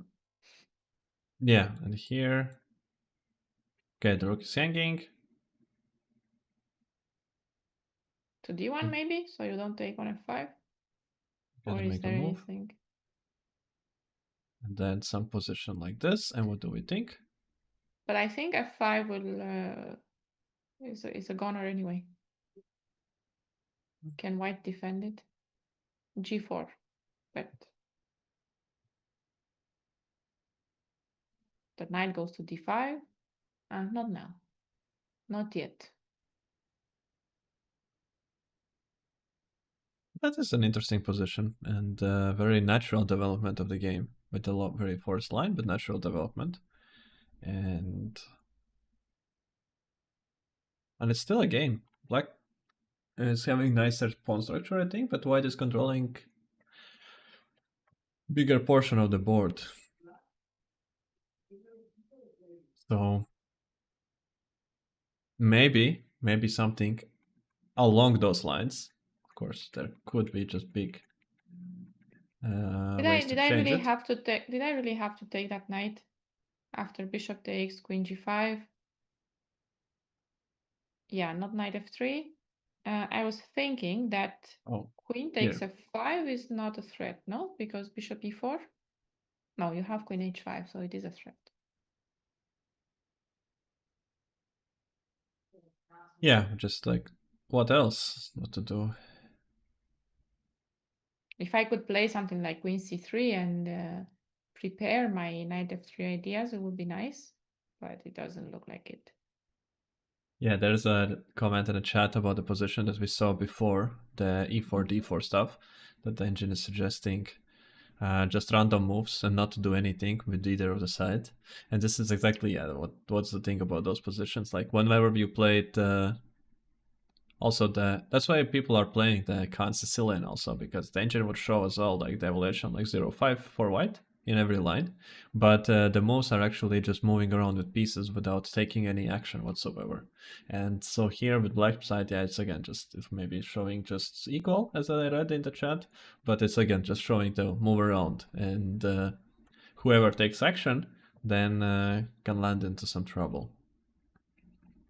I Very, wonder very typical. if white landed already, if white took actions. Okay, so e takes d4. I have to take with e5. Is it a move though?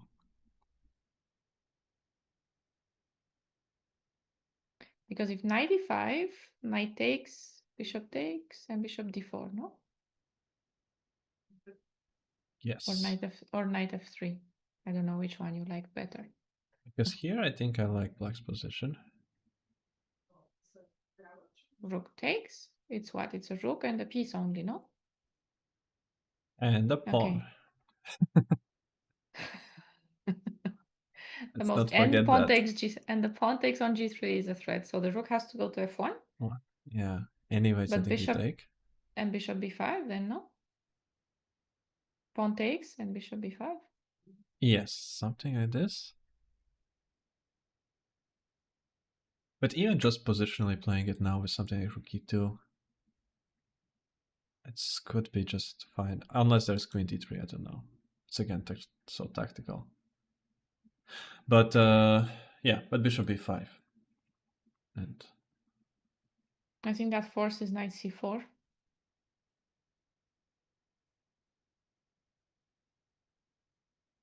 isn't black simply better? Yeah, it looks very unpleasant. I don't know how that stays alive. An endgame pawn up, simply.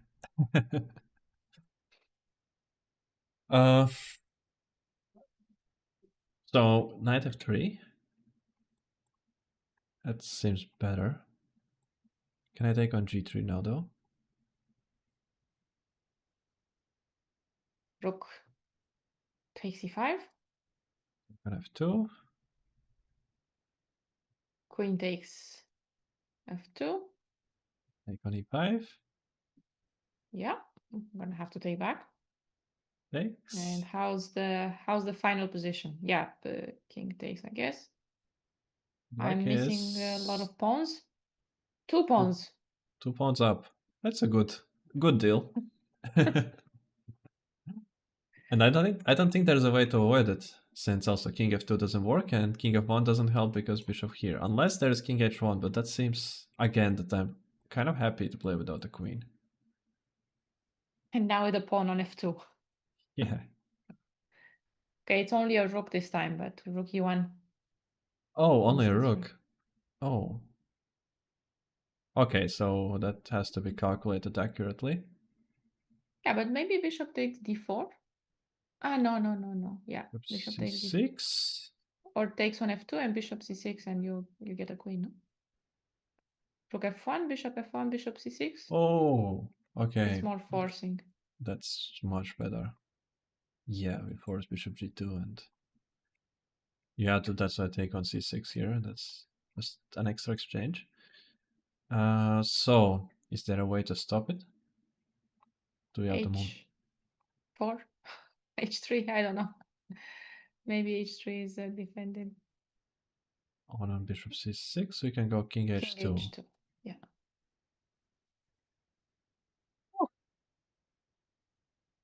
It could be winning or it could be losing. It's certainly not a draw. Oh, but here we have bishop b5. And queen c5? That's just so mean. That is a very mean move. Okay, rook f4. I told you the pawn should have been on h3. Put my pawn on h3. Okay, pawn on h3. Yeah, that's safer. There's no reason to have it on h4, really.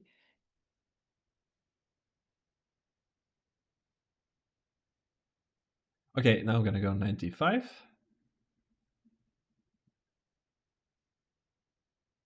Maybe now I can take the pawn since you won 93. Mm-hmm. And I'm not in time. Are you in time with knight f4? Oh no, I have bishop c6 trick now. So you have to go king h2? King h, yes. Knight f4. Is it possible? No, knight f4, rook f2. And how is that? No Position. idea. Maybe queen f2, no? Maybe queen f2 is better. Ah, oh, but the checkmate problem. Yes. That's a big problem. One move too short. No, that's not good. Can't make anything work. Yeah, so yeah, here queen f2. And we have no moves because there's all the checkmate on the in the background, yeah. Oh, that seems like such a good sacrifice. Maybe somewhere something was not correct. We went wrong somewhere. King h1.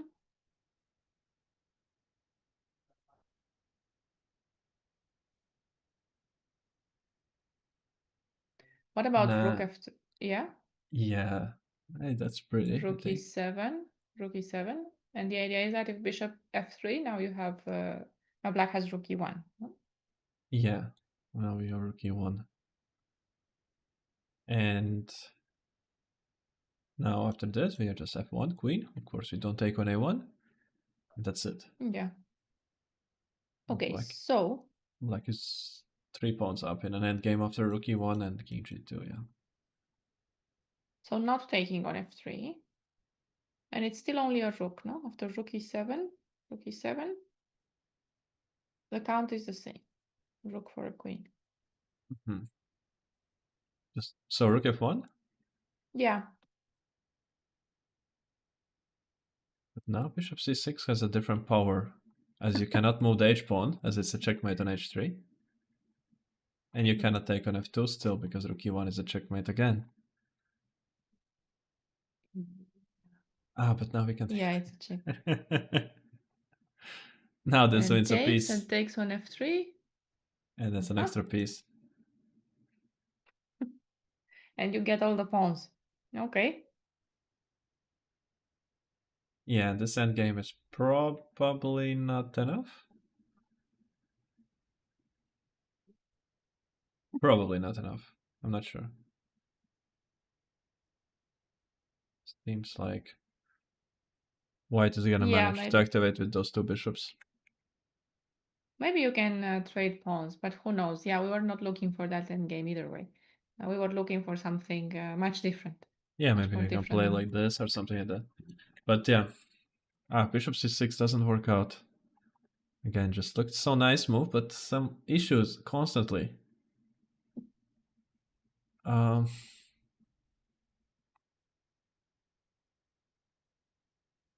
does bishop f5 do anything? No, queen c5, I guess.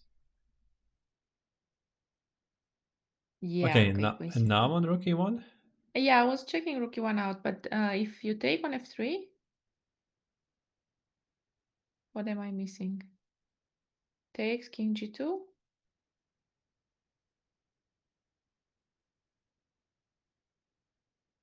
Nothing works again. Doesn't work. Yeah.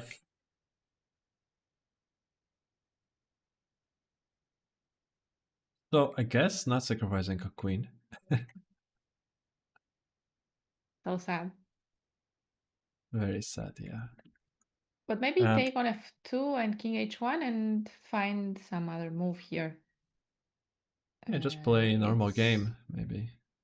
exactly the positional game. It's only a queen Queen, and yes, queen d6, and ideas with bishop c6. it's how many pawns? Feels like a lot of pawns we have. It's 3 pawns. I'm not counting f2 because I can take it immediately. Yeah, rook e8, for example, now, and queen f2. I think you have to count it. So you Yes. take it, but you can take it with a big price. Uh-huh. What, bishop Although, c6? okay, no, yeah, I will play c5. I like this position for black. If I get c5, I don't need any tactics. Bishop c6, knight d5, and I'm playing it for a win with black, gladly. Yeah, yeah. I'm sure you will. You put a knight on e3 or on f4. I have a lot of problems along the long diagonal. He opted for taking on g3 immediately. Yeah. So, and then he's gonna take some, just not to lose the, not to give the time of e5, I guess. That's what happens because that file is already open. So e5 just won't exist in the case of this. I said it and now I realize that there's f4.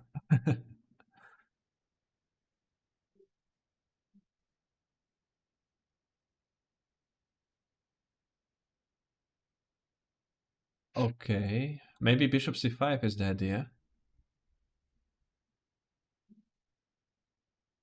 Maybe. It But what seems about e6? strange. I don't know. It seems strange, yeah. Or now he just does this. Okay, queen f6. Uh-huh. On d5, he just wants to regroup the knight. Do you think on e7 or on d4? I would have thought d4 if it works. I think it might not work though, but I think it's... Oh, because f2 is hanging now? Because f2 is hanging now, I thought. And on bishop takes. Yeah, here... Oh, okay, e5 doesn't work for similar reasons. Bishop takes, and it's just a pawn down also. Okay, yeah, then maybe 94. But No. how is this queen d3? Is that so good for... I mean, after bishop takes that position. Bishop takes d4, pawn takes, queen d3. Should be good for black, no? Should be, but I've been feeling like this all the time, and somehow there are some ways to change this opinion constantly.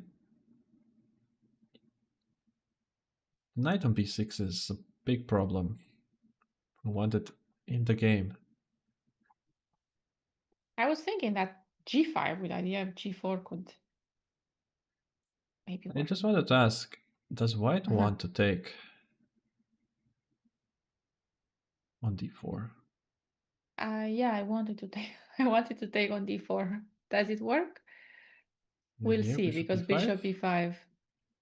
And now I prepared to take bishop f3, yeah. Yeah, I see. You're very well prepared there. So it doesn't work if you go bishop g4, basically. It loses exchange. It loses an exchange, yeah. It might still be fine. because I have pawns. I have already one pawn.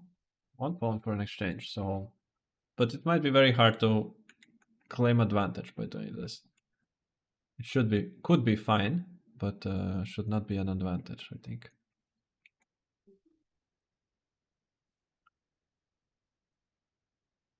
And if he cannot do this, then after 97, the position could become very, very dangerous very quickly.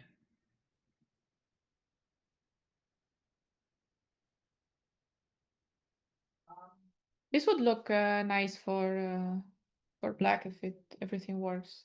Yeah, 97 and 95. Yeah, oh, 95. Yeah, just somewhere. It's in the game. That's all that matters. And then we think later once it's in the game. And G5, I think, was also interesting in that position.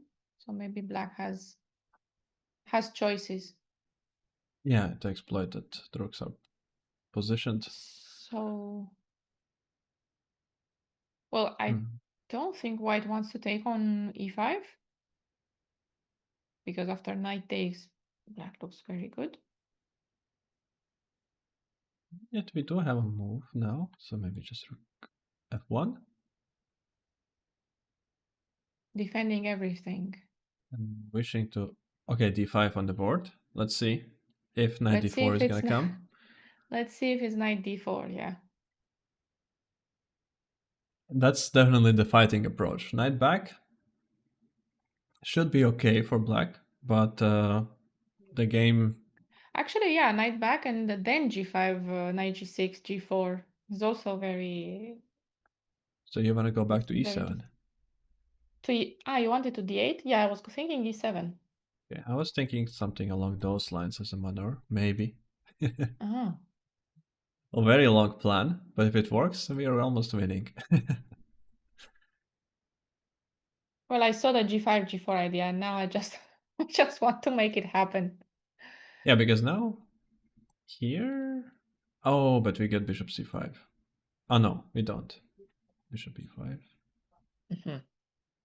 So if we don't get that bishop there, okay, we can try b6. But again, we get blocked off. If we don't get bishop c5, then I don't like this for black.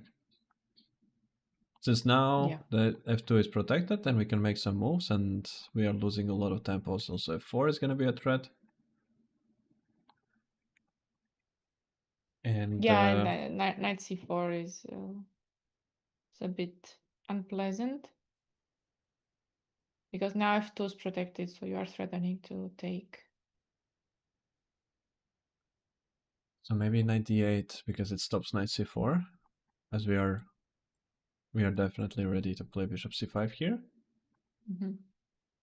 So the knight c4 is not so good. And the white is still tied down, but maybe knight f1 on bishop g4 to have also knight h2. Knight h2. I could follow through with my plan. And then white would need to come up with something.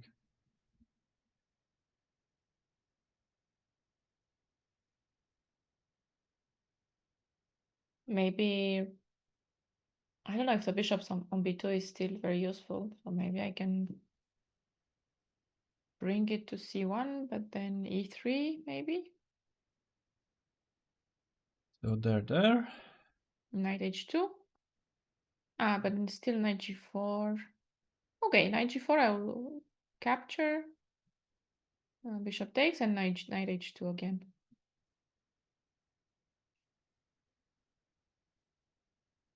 Yeah, it's a curious Bishop looking e3. position.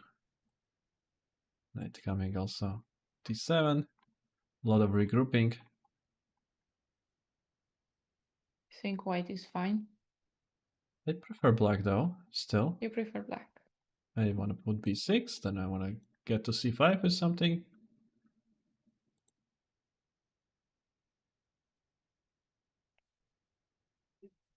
Yeah, I don't have rook c1 so fast.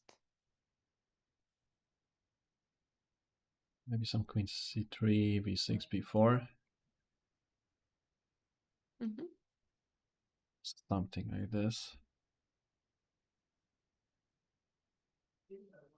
It could be that it's all just equal, but just about who can play out this game practically in a more tricky way. Because yeah, now b4 pawn is very weak, and if you play b5, then I do get a very strong c5 square. So of course, pushing b4 is a big risk always. But this is of course very far from where we are in the game right now. And Yet, black could still go for 94. yeah, I think I like 94 much better if there is not some tactical reason why it doesn't work. So this is a game to keep an eye on as well. And meanwhile, we Oh, have we a have, draw. yes, we have a draw. I just noticed.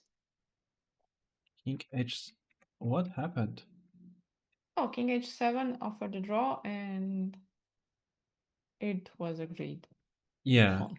So queen d3 was played, king h7 draw over, and yeah, as we see by the evolution bar, white is preferring white a lot. Didn't like queen d3 too much. Just curious, what was the best move? Like a4, a5. How am I feeling? Or queen coming over there, and or yeah, maybe queen d2, not to lose time that there's no bishop coming to h6. Okay, so today Adam did not feel like fighting too much. As we can see, he did refuse draw offer in some games, at least at some point, like he was trying to fight, but today, I guess, did not feel like he needs to go all out. Of course, he's having a great tournament so far, so playing And with an he's opponent, keeping a solid position in the standings. Yeah.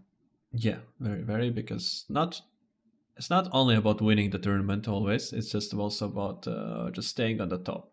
And then, yeah, by this approach, usually you can't win the tournament, but like if most of the games you're fine to play it like without like super fighting chess, but you can stay uh, always on the top if you do score some wins somewhere and just never lose. Let's say that. Do we have anything happening on the second board in the meantime? They went for the end game Anything new? after long castle, and they Oh, went for so the end all game. these trades. And c6. Yeah, he didn't go for the active compensation with knight b6. He just took the pawn back. Now Indy just trying to grind out an endgame, which should be slightly better for white. We do control the only open file. Okay, b file is open, but there are two bishops, so it doesn't feel so open. And yeah, the d file is very well guarded by controlled by white, but of course the king is gonna come to e7 very quickly, and then it will be the big question: how do you keep building on this position from the white side? Well, the white minor pieces also feel more comfortable. The knight on f6 is more passive than the one on e5, and I was thinking that if we play rook d1, then the idea could be something like g4 and g5. Yeah, it could be, but we might not be able to get anywhere. Sure, so maybe yeah takes and something like f4. Is it too much? I It's a to give lot. this for you. It's a lot to give the square, I Yeah, but think. 94, that's exactly what I want. No, the knight to get out. Hmm. Yeah, okay. Rook g8 is a bit annoying. It could be that we are not threatening to take because there's rook d7. But also, I don't see how to improve on this with white after rook g8. If I I don't could have. teleport my pawn to a5, it would be pretty nice. Because a4 all the time comes into the issue of a6. And you And if cannot we take it. take, then now we don't have rook d7 anymore. Okay, so maybe you could have started with this. We went h4. And f4. Then the So maybe bishop you was start. trapped immediately because now we are a6 ready to play after Now a4. a6. Yeah. And bishop f6. Yeah, let's just try for a moment. So g4, and here you went g5. I guess here, what happened here? I played f4, so maybe here a4. And on a4, a6, a6. I was wondering about bishop c6.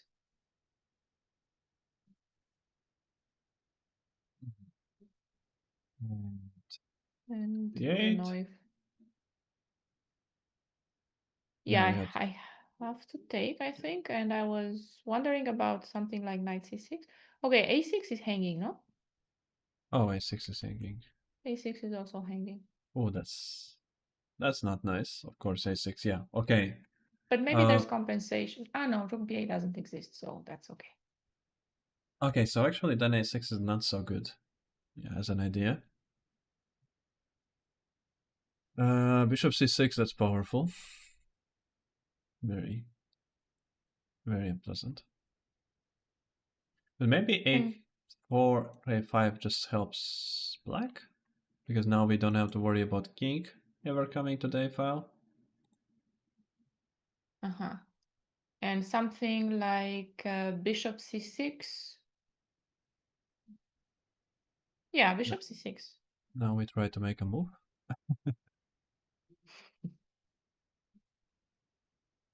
Maybe rook a6. Oops.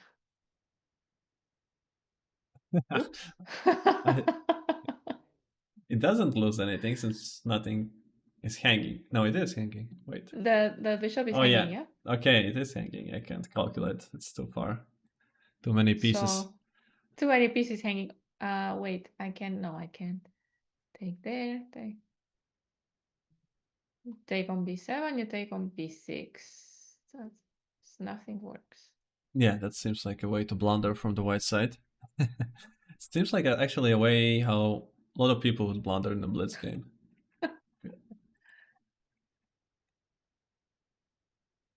But maybe Oh, then. that's disappointing if bishop c6 doesn't. Maybe immediately. Yeah, because it's nice to play it before the rook goes away, because later we can avoid the exchanges with some moves like this. Like, let's say in the line of f4, rook g8, and if you now go bishop c6, then yeah, even just bishop c8 has a lot of point because we just control d7 square and we are ready to take and threaten to take on g4 or something. And the position stays very solid. So maybe So something bishop like c6 here. And if black takes here on c6? Because before I thought and we have king to go to f8. f8, not to blunder checkmate. Yes. And before, at least, there are always pawns hanging. No, there was a5 hanging, but now rook d8, But we do win a lot of space. king g7, and knight d8. I think king g7 is dangerous to put the king away, so far away from the action. I would prefer knight e8, I think. Knight d8 to have king e7 because the knight has to move away. And now king e7. Yeah. Yeah, but a position like this, white is pressuring very nicely still. But you can't really get... Okay, so king f8, we might see something like the position we had on the board. Unless now he wants to go for g4. Yeah, okay, so that's on the board. Yeah, something like this might be happening very, very quickly. Some few moves could be played. G4 seems like a natural way to still improve the position, and then we'll see if f4 idea or bishop c6 idea. Also, knight c6 is not completely out of the question, just to get a position of bishop against a knight. And yeah, just even the scenario of this kind of, just to force it, you know, and just put it back and dominate. Ah, he played rook c8. That's very clever. Kind of takes away all our plans of knight c6. I but we don't know if but knight we have d7 bishop works. a6. If we are Yeah, but then you don't get a knight on c6, no? It was so pleasant to have the knight on c6 after and king threaten on e7, we do a7. get it. After king e7, there's still knight c6, and but yeah, it does. It does change some of the things, and I think they're going to be taking time on the moves now because this is a very important moment in the game. If white can manage to build it up or no. Another thing is, what if I just go? You want to go all the way to a5 and play bishop a6, no? Yeah, I just want king on a5. Seems good there. But the scary part is something like a6 and rook a8 stuff. But I guess king on b5 is good enough. Defends everything. A brave king always protects its kingdom. Because there's never 98. Yeah, it looks fine. Yeah, so something like king b3 could be an interesting way, just to not commit to anything, but just to improve the position. Maybe a6 here before. Okay, but that's just a pawn. That's just a pawn. That's true. Yeah, that's just a pawn.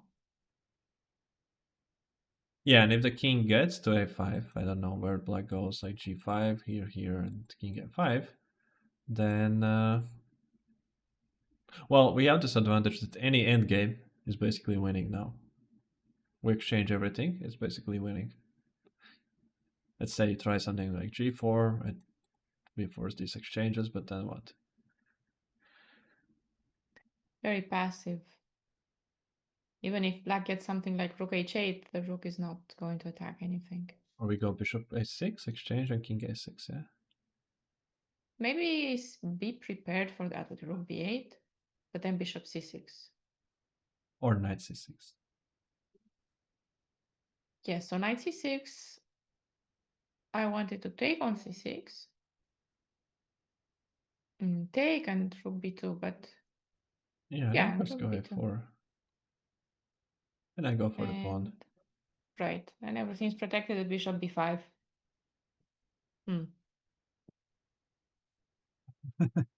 There's nothing to attack really. Now you feel like maybe you go after the c4 pawn, but no, bishop b5. You can't go after it because bishop b5, then the f3 pawn is maybe not so. But I think Maybe I'm you, fine to give it up. but even if you defend the pawn with the rook, it's no, put the bishop on b5. And how is black getting the f3 pawn? Rook b3, rook f1. And Feels very passive. I usually try not to do this kind of moves, but yeah, but then the king gets the a7 pawn, and okay, sure, you will eventually give up the f3 pawn, but black at least waits some time to get the pawn. oh, that's true. Yeah, if we do get there like this. He went g4 in the game. It's good to have the pawn on g4. Yeah. I don't know where's the position. I lost it in the notation. That was a lot of moves.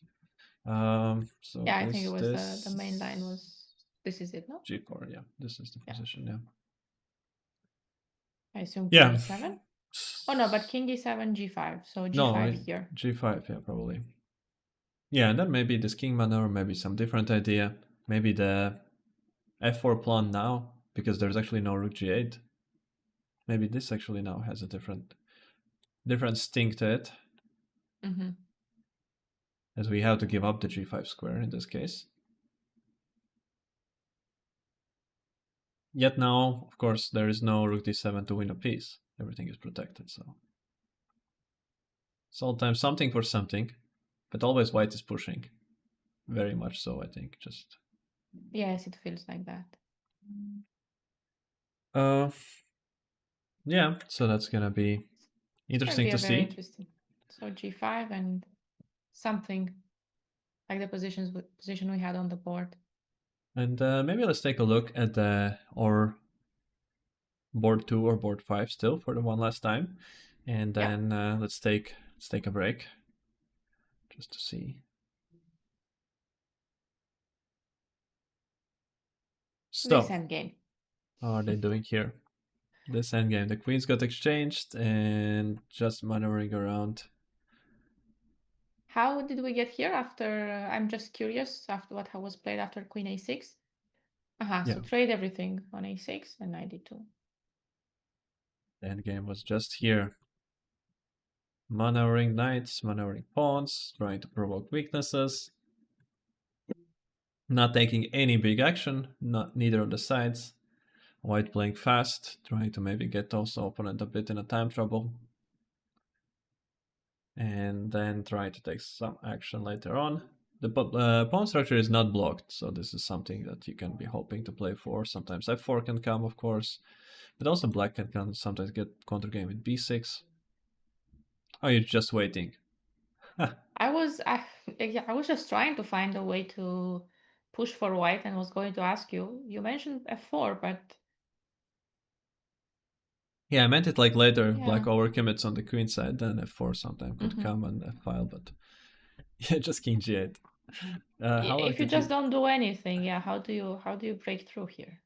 Yeah, that's actually as well, like in this kind of position, it just can be such a smart strategy. Just you spend some minutes, you're down on time, you don't exactly know what your opponent wants, but what players sometimes do is they just think for a very long time trying to figure out the opponent's plans. And very often what happens is that like you are overthinking it so much that you see the kind of plans that the opponent could have that he has absolutely no clue about, or is not even thinking or considering in any way whatsoever. But you're just sitting thinking on every move that there's these kind of positional implications, those kind of, and yeah, just practical move. Just make a move, doesn't ruin anything, and just wait and ask him the question like what's next. Where are you going from here? Yeah. Because you can't move the B pawn, it's not so easy. You don't want to open up the files. You don't want to push A6, and the knight trades you don't exactly want as well. And f4, I'm not sure if he wants it either. White You played can something. White can prepare it. Yes, king g3 look like a move that you want to play, kind of also preparing f4. But sure, now it's highly prepared, and you play f4 and what? He's gonna go king g7 now, isn't he? Yeah, he's going to go king g7. Yes, here we Improve the go. king. Improve the king. And don't over. Oh no, king Ah, h7. Oh, okay, against f4 to have a g file open. so it's going to be king h8 and king h7. Yeah, but now also the white is not gonna move up with the king, so he was expecting king g3 move as it's like natural improving move. So he just wanted king to be on h7 when f could be considered, and so he just skipped the move. That's it. And now white, if you do something with the rooks, you're already committing to some idea, like, or you're pointing out some plan that you could have. So yeah, just waiting. I like this approach. It's just such a such a nice also mind game. Like really just ask your opponent, no, yeah, what are you really doing here? What is your It's point? much lower on time as well. It's almost half an hour, no? Yeah. Advantage for Abdusatorov, so no reason to overthink it here and give a bigger advantage. Hmm. Uh, okay, so let's leave them to it, and let's go for a break, and we'll be back shortly with the final action of this round. So stay tuned.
Hello, we are back with round 8 already of Sharjah Masters 2025.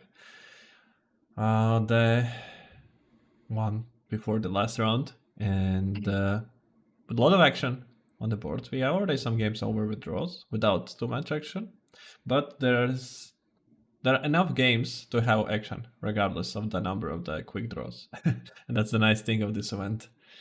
And now we are taking a look once again at the game between Tabatabai and Wissa. We left it where there was a big tension in the center, and it is clearing up a bit. And now, question is, what is going on? How did we get here from where we left it? I'm just very curious because the c pawn has disappeared, the d5 pawn has been advanced, and knight e7 was played. Okay. And here we looked at knight c4, no? Yeah, knight c4 looked very appealing against knight e7. He went for this, and the break with d5, c6, and now knight d4 a moment later. I wonder what he didn't like about knight d4 immediately, if he's fine to play knight d4 now, a bit later, because the position will be extremely similar. Just there will be d5 and c7 pawns. He could even get c6 and go to the same position. Yeah. So that is curious. We'll not know, but we know that this is the position right now. And I think this is not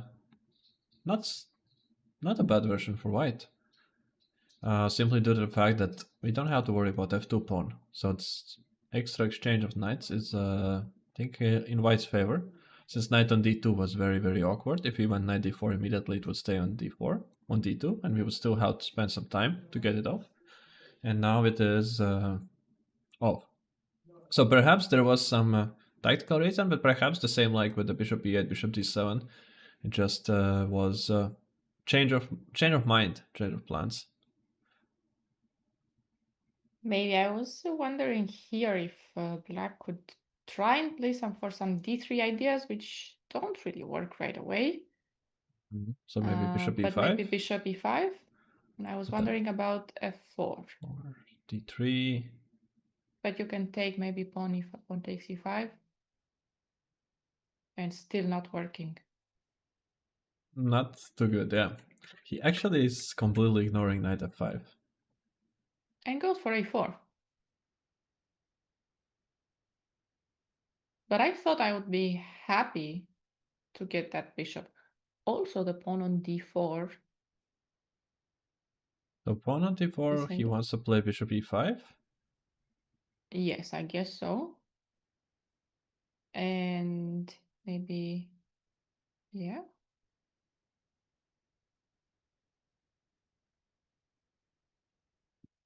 And now with these ideas, maybe?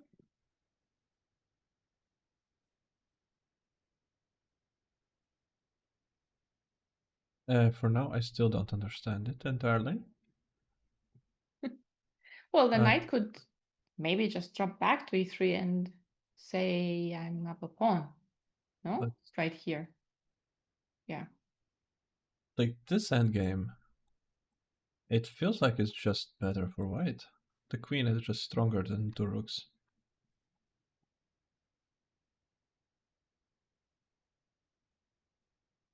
b7 is still hanging. Yeah, this seems just like a winning endgame for white. And so maybe he wants to take with a rook on a5 to be able to take him. Yeah, but then really knight... Oh, knight e3 we can take and f2 is hanging. Okay, so that might be it then. Okay, but f4? Rook back? Or take on b3? Yeah, or take on b3. Well, let's take on b3. Okay. Rook back. Or rook b5. Okay, now you have more active ideas, that's true. Because on rook back, maybe now you can actually play e5. Oh, even that is queen possible. b6, yeah. Yeah, so that's not good, but maybe rook b5.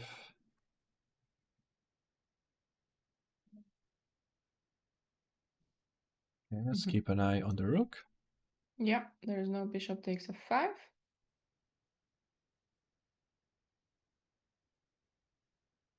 And it looks like it has gone wrong for black here. The rook on b5 does not do a lot of things. No, it's a bit by itself.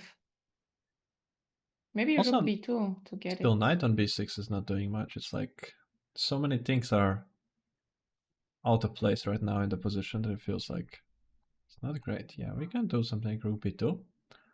But I think it's about finding accurate moves now from the white side. White just should be better. I mean, we can always go queen d4 and go for an endgame if we want to. Yeah, I But think queen d4 is nice. there could be just better moves than that as well, without the need to force anything. Or just Rook even rook b1. b1 Yeah. and exploit the knight. Um, Okay, so bishop takes d4. Pawn takes b3 doesn't exist, no? Because of the same ideas with bishop takes f6 and bishop g7. yeah, The queen cannot move, so bishop e5 is the only move. Bishop takes. takes. And Okay, now maybe we again, don't black has to, take on this b3. We just take here. yeah, and go back to e8. And go to c to b5. Yeah, I don't know. It doesn't make much sense as well because we just take on a4. But rook e8, it just looks so bad. I don't understand why did we For play example, a4. rook d1 and rook d1 and knight d6. D6, no? Rook d1, it works. Yeah, but pawn takes. I don't think it's winning it's winning anything, no?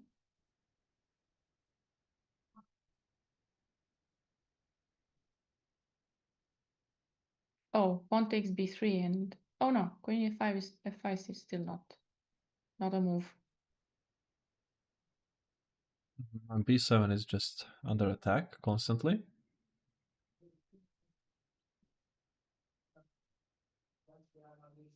Oh, huh. I'm very curious about this and how The, it will develop. why a4? There must. I don't see how much time is spent on this, but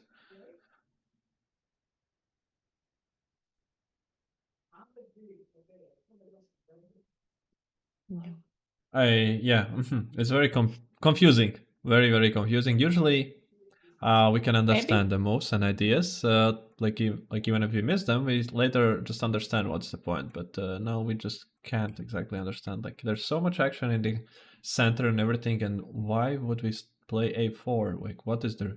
Why not to lead the pawn there? It's just nicely standing.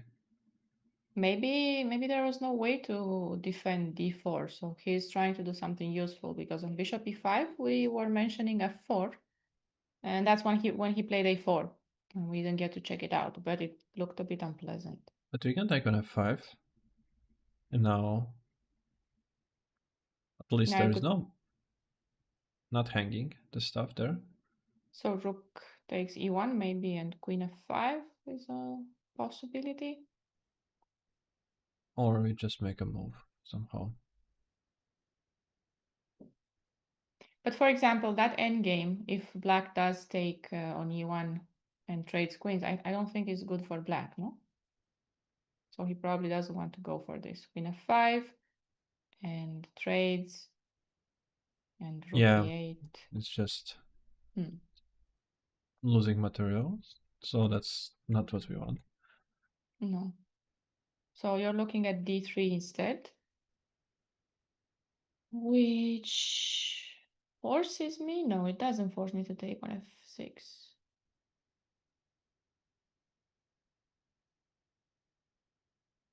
Yeah, it's all very unpleasant to be honest. Not easy to make moves. This whole idea seems to be white had a big issue with a knight on d2, and black simply allowed in a perfect way white to activate the knight. Now it has d5 square and everything and control stuff, and f5, yeah, just it feels like there were mistakes made simply from the black side, and just what happened here. And maybe there was some reason why not to play knight d4, but it just seemed like such a good move here, for the fact that we don't lose time. And if white takes bishop b4, then it's a guarantee that we have some active compensations on game, because this bishop is also now in the final position. What we have now on the board is just so powerful, so many threads along this diagonal against the queen and so on. And now there's no knight takes because f2 is hanging as opposed to the other line, because yeah, the knight got removed from d2. And if queen d3 now, oh, there's still even bishop b5 move, so that's also not working. So queen c3 is strange to put it in front of the bishop. So just so many reasons to play knight d4. And sure, there is this risk in the line that we calculated that the pawn could be lost, but there's a lot of activity, a lot of game, and even the a3 pawn is hanging, and some like rook cannot leave. So it's just a lot of those little things that are now nice for black, as opposed that we are still playing a now similar kind of structured position where we just don't have those things that are nice for us. So now it feels like just that's why it's collapsing. Or at least it feels like it. I think, is there anything else that white is thinking about here that's not bishop takes d4? Are there any other tries? There's knight takes d4, but Well, I think that simply this position is just also very good. just better for white, and that's it. Or we just start with b4 or something and then move into d4 pawn. That now there's no dark square bishop, so we always have the pressure along this diagonal. Yeah, with rook d1 might not work immediately because so after knight d6, rook d1, there's pawn takes b3, yes, and some bishop a4 ideas. Yeah, but we don't need to take it. We can also just go back and take the d4 and take b3 a bit later. Oh, okay, because bishop takes d4 will defend f2 as well, so there are no ideas against f2. Two bishops. It's just so much power. So even this looks great. Again, choosing between two very good options makes it a bit difficult. Okay, so let's see what white decides on here. I'm very curious about the developments on the second board. What has been going on there? A lot. A lot has been Yeah, going on. We left it after g5. after g5, yes. f4. King went to g7. Okay, interesting. And now, not king b3. We are speaking something that this plan is kind of very interesting, but just king b2, just away from the light square check. Now rook went to d7, knight went back, we exchanged one rook, took the d8 square. Now bishop went to e8. Okay, the pawn was attacked. And now we have this position. So the now knight from e4 doesn't have exactly where to go. It has to stay there to defend c5 because rook d7 is always a threat. And so I guess what Indich is playing for is trying to create kind of a Tsutswang situation for black. Yeah, that looks like the case. I think again, the idea of bringing the king might be very strong. Bring the king somewhere closer, like a5, no, a4 maybe. Yeah, but now Or it's really a rook big question. d4. How do we skip a move? So actually, how that is a relevant factor in any way? Knight d2, because it's a threat. And maybe, just maybe. No, but there is time for... No, there is no time for rook d7, no? Mm-hmm. Yeah. Okay, but we actually don't manage to escape the knight d2. Since king c3, we can get a check, and even if you try king b3, there's still knight d2. I know you might try here, and just king c2 now. Okay, so we have to find a move again. So I think it was better not to go there, since king on b2 I think is worse than on c2 in this case. Bishop Simply a6 is also there. a way. Yeah, bishop a6.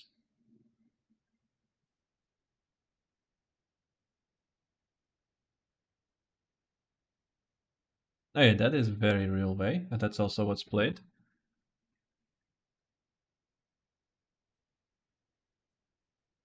And maybe rook b7 now. It's an idea.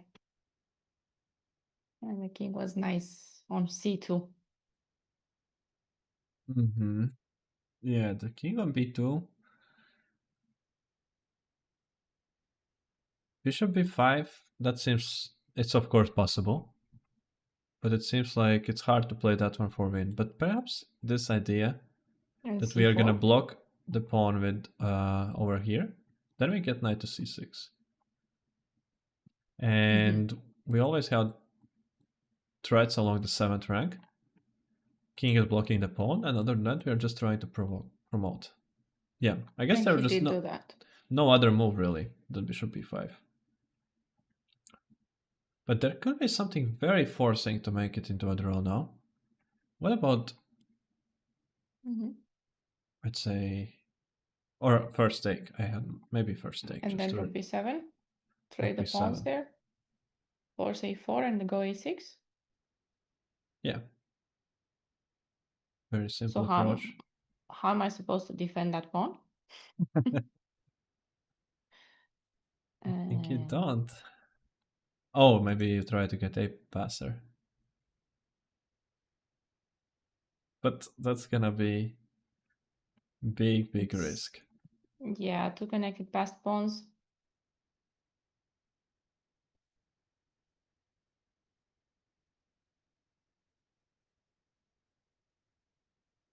I don't like. I think a king b2 move was a problem. It somewhere made the It things looks not like work. it now. Looks like Just king on b2 is the source of all our problems in this moment. I wonder why he wanted to go rook king b2.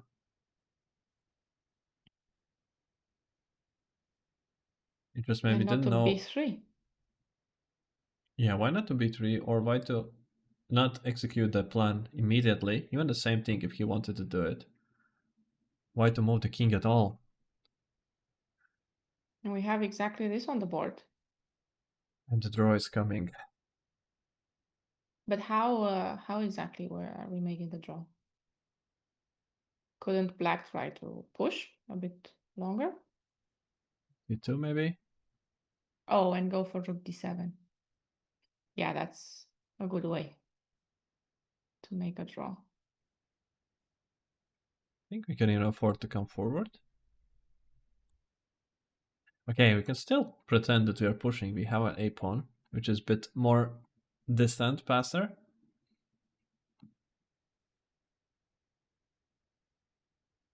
I mean, I don't think we push actually, but we can pretend that we are pushing. Have the threat. It's just hanging over our opponent's head. Yeah, but c3, yeah, I can do that. Knight c... Oh, knight d1. Knight d1.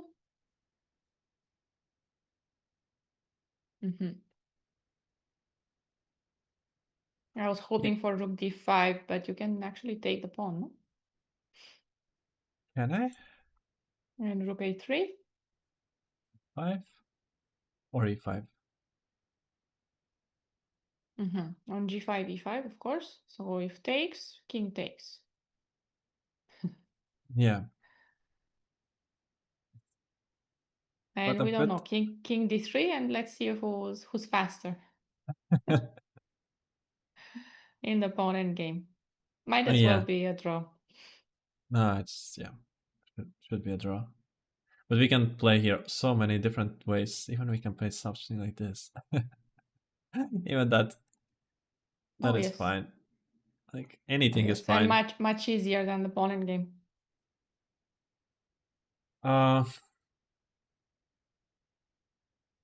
Yeah. So this seems like a bit of a mischance.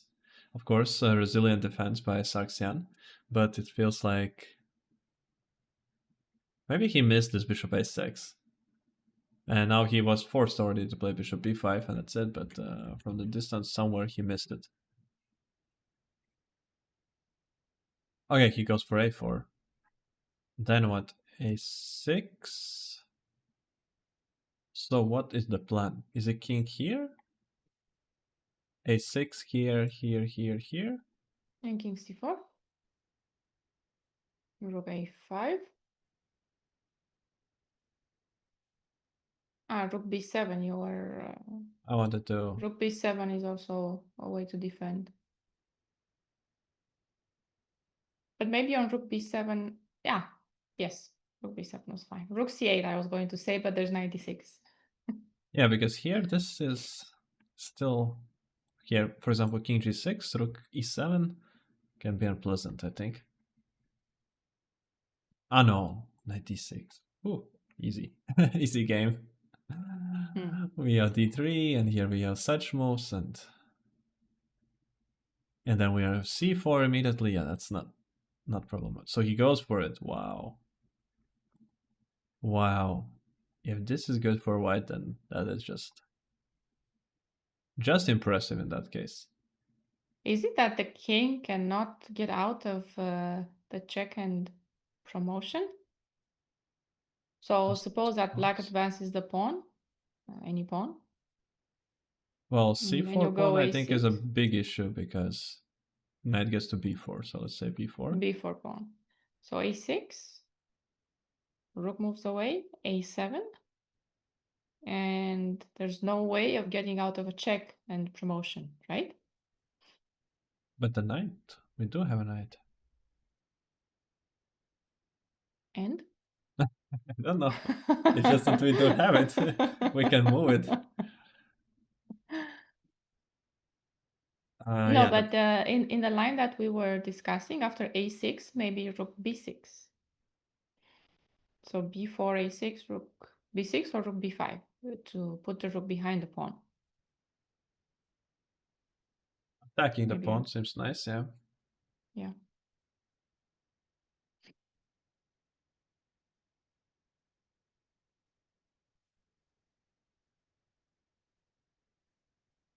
Yeah, we can't let the rook land on a6.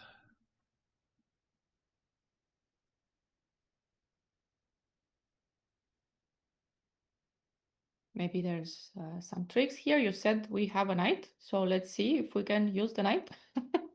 Maybe with king b3 and use the knight, knight b2, knight c4. You also have a knight. I also, if I want to draw, I make it so easy, yeah. And I also have a b4 pawn. You went rook d7. That I don't have. I don't have a b pawn anymore.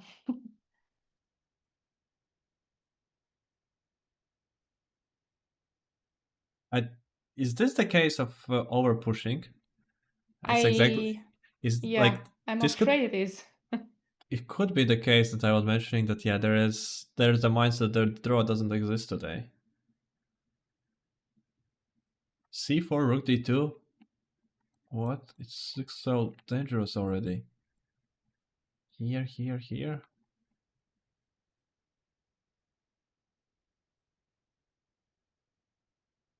c3, 3. a6, Knight knight c5. f2, knight c5 even better, yes.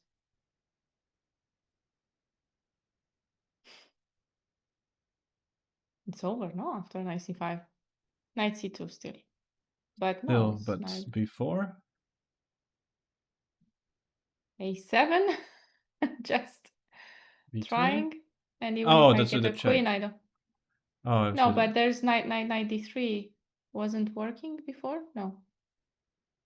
Knight d3, king b1, rook d1. And maybe now some checks. Uh-huh. It's only a draw.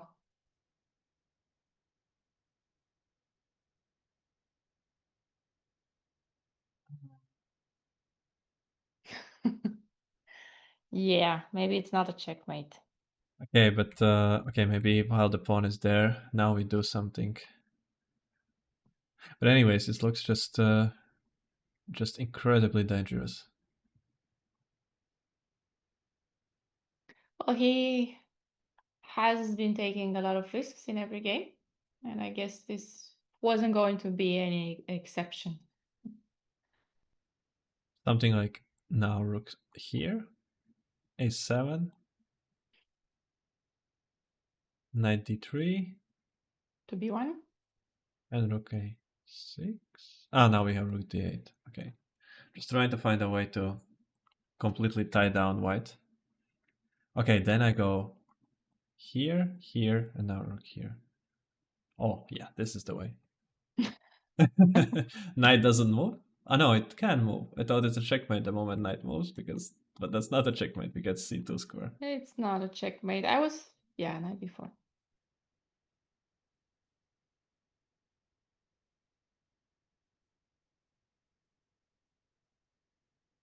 Does it help to try and defend my pawn so I can move my rook? I think I could try that. Maybe knight c6.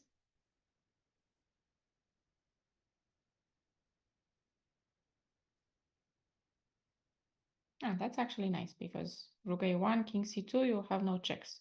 And it blocks knight d4. That's where I wanted to go. Yeah. I wanted to not play knight d4 and threaten c2. Mm-hmm. Maybe you can go knight a1? No, because c2, king c1. Hmm. There is a Oh, okay. checkmating idea there. Check, Okay, so king c2. check. I'm gonna take that pawn on c3.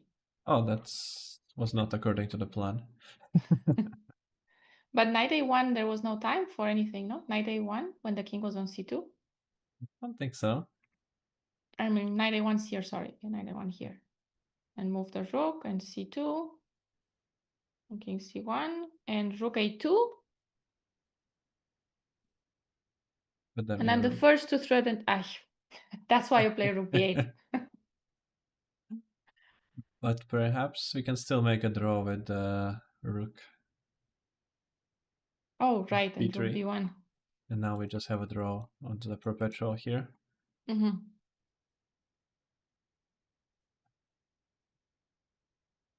Okay, it's not easy to win it, but it's only black that feels like can win it. And there could be a way to win it. Okay, what about b4 now?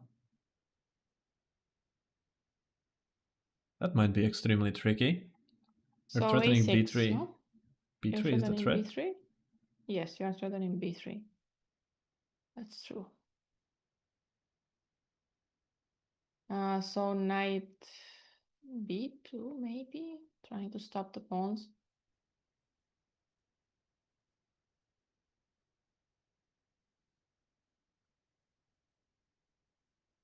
But this feels like a small win.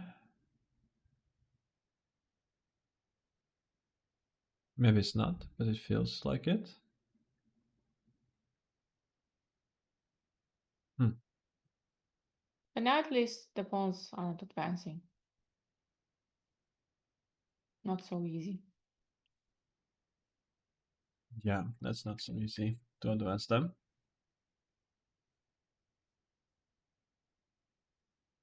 I felt like you were going on the right direction with c4. It's probably what they are checking out now as well.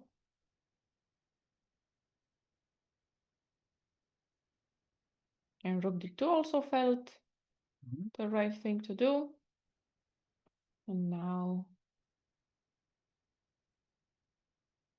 If you are here, then c3 also feels like the way to go. it does, yeah? Yeah, have to free the knight.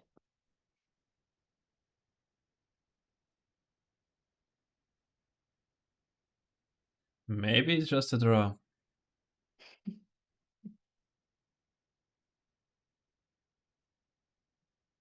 Knight c5 seems so natural. Knight c2 seems like the only move.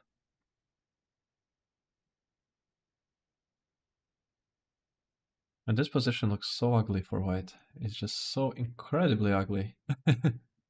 It's unbelievable that there is no checkmate. So what? We looked at b4 and rook d6. Did we look at any checks? Looked at the knight No. checks, yeah. No, I think we did look at the knight checks. It was just coming towards a draw.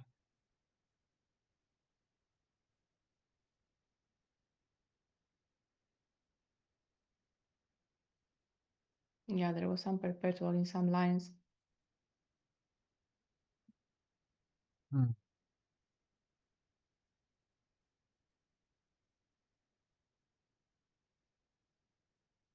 Okay, what if I just go like rook h8 or something?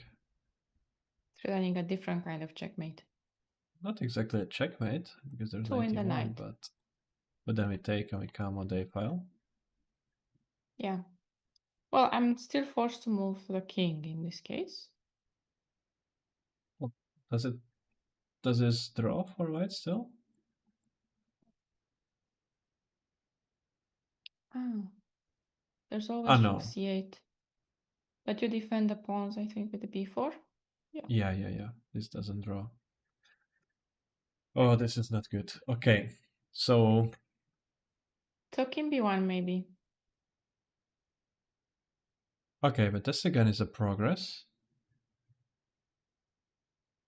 Now b4, And if knight takes? then we take the knight. Yes, then you take the knight. And if a7, then we have rook. Then we have Rook a1 rook and a1 b3. here, b3 here. Takes on c2. And white is going to promote first with check and take the rook on h1. Okay, so that doesn't work. Okay, but that position, can it not be winning? This is so. It would be so terrible. Well, you can still have the draw that yes, you can still have the draw that you were mentioning with after pawn takes c2, rook g8, and rook f8. Oh, Actually, wait, in we this can. case, Yes, yeah. we go all the way to d6. d6 and play knight d7. I wanted Yeah, on that also another check. works. If another check.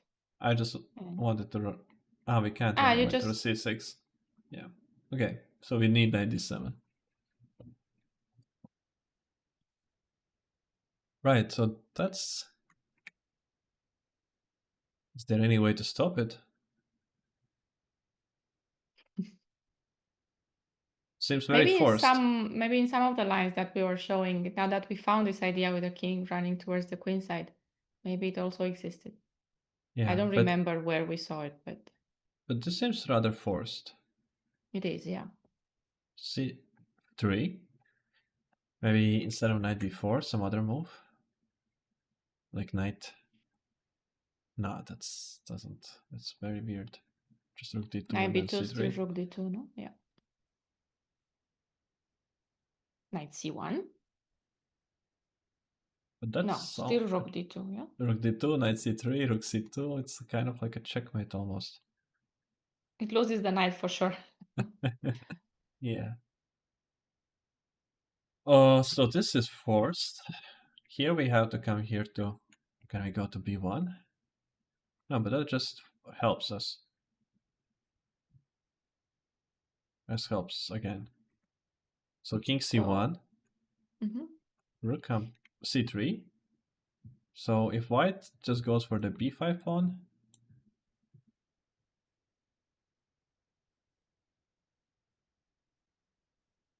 then anyways you can go knight here.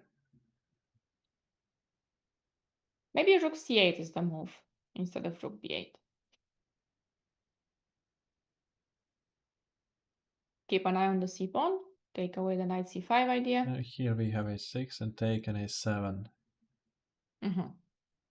And rook a4. And I don't know Mm. how that endgame is even. And b4. Black is not forced there for sure. As minimum, we can get the pawns off with knight f2, knight Yes. g4. Yeah, what we're doing is we're trying to win this with black. Draw is no longer what feels correct. Yeah, but this rook c8 probably makes the draw since it completely ties down black's play. Yeah, knight c2 did defend from one thread, but then it gave some tempos to move the rook away and create some new things. Yeah, my rook c8 seems like a saving move. Wow, and Indich has 31 minutes left on the clock. I hadn't noticed against 5. Yeah, now I think Sarksian's spending a lot of time on this moment, but I think that it's why we are in this position is simply his rather fast play. That somewhere there was some carelessness. I think very soon we're going to have a decisive result on board 4. Looks like white is making a lot of progress. He's up 2 pawns now. Oh well, yeah, yeah. So this game went somewhere very very wrong for black. I think with just choosing the plan and also maybe, yeah, not sure exactly what was missed, but we felt like things were missed very clearly in the middle game from Visak. And Abdusatorov is trying to make some progress. He has pushed f4. We see that king has went back to h8 from h7. And And he also also, blocked everything with a6, yeah. yeah, so he has like end game kind of ideas, or knight coming to b5 eventually, and then it's good. Mm. So he pushed a6 and the opponent answered b6.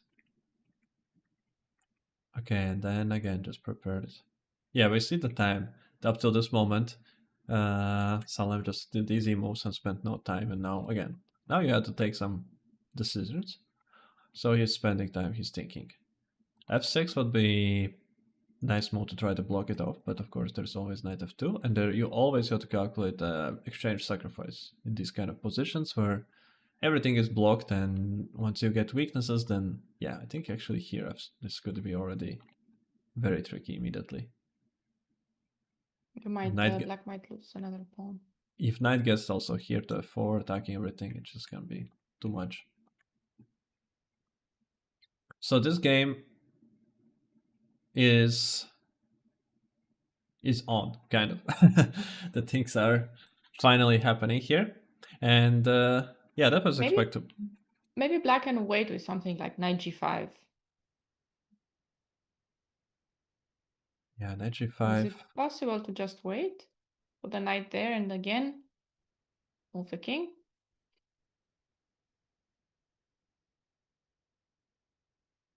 Could try that. Now I would like my knight to come to b5. What if I just do that? Knight c2, knight a3. Yeah. Of course, now Maybe you lose. also Yeah, knight b8. have to be careful. But you can defend with the other knight. Yeah, but then even if the knight goes to d5 to b5, the rook will defend a7. Then I'm gonna try to find the next step. There's no idea how.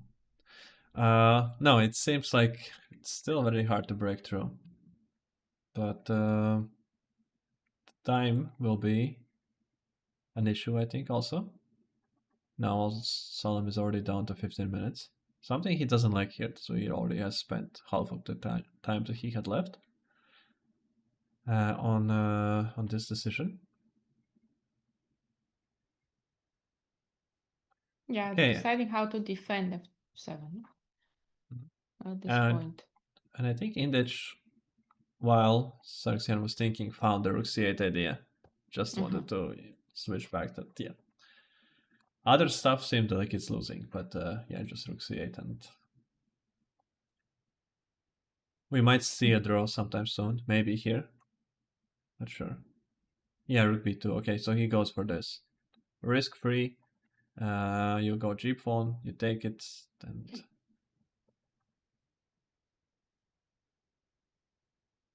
here there is no trick, I think.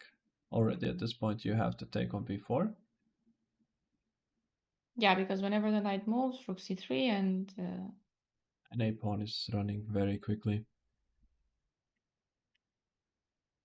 So we're gonna see this endgame. We saw an endgame where Indich had a knight and some pawns against rook, and he won. We'll see how this one goes. It should be a completely different scenario here, with only a knight against the rook and so many weak pawns for the black, but maybe there's some ideas how to still keep pushing. A draw is easy. It's very easy and very guaranteed now.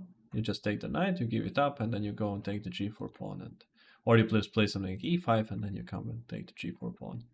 While the rook and king collects those pawns. Yeah, that looks safe. Yeah, there he goes for it. Rook b4, a7, and now forced rook a4. I think it's forced, yeah? No.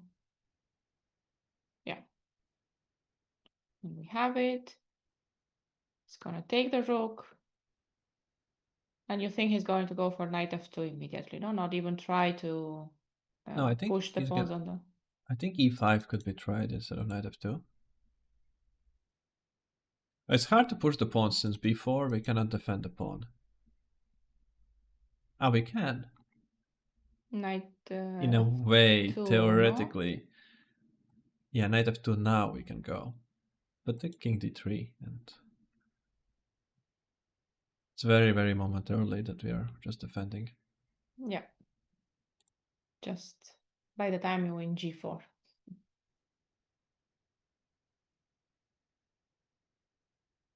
But it seems like a more forcing way than just playing knight f2 now. But also just knight f2, like there can be nothing wrong with it, I think. Oh, we also want to pick up this one. I think it's more easy for our black, especially if you take f4 pawn, so maybe king d3 now. King c2. King c2, we take, King and c3. now king f5. And yeah, you cannot even... Well, you can try to defend it with rook d8. But... the f4 pawn? Oh. Yeah, the f4 pawn. So you don't lose it completely. But then the b pawn is still to be grabbed. We will always lose it, I think. There can come knight f2, knight e4 and take it. No, it's white who has to make a draw. If we end up in exactly. if we end up in some situation like this, and you end up running for this pawn, and the king is active, it could get dangerous, practically dangerous. Like if you don't have your king nearby. But how does white avoid losing both pawns then? No, they lose the both pawns, but but we have at least the king working once we do it. Like we go here, and after king f5 we take, and now at least we have king over here. Not on b5.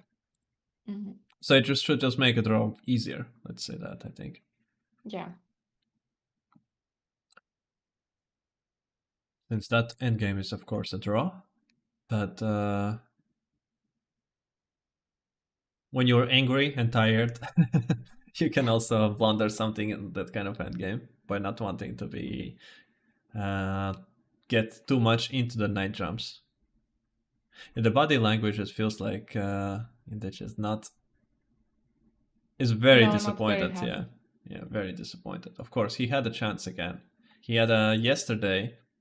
He had a winning position actually yesterday at some point, like clearly winning position, +4 by the engine, and he was going for that position, but he chose the wrong move order, and that made the whole difference, and the position became equal, and then he lost it in time trouble.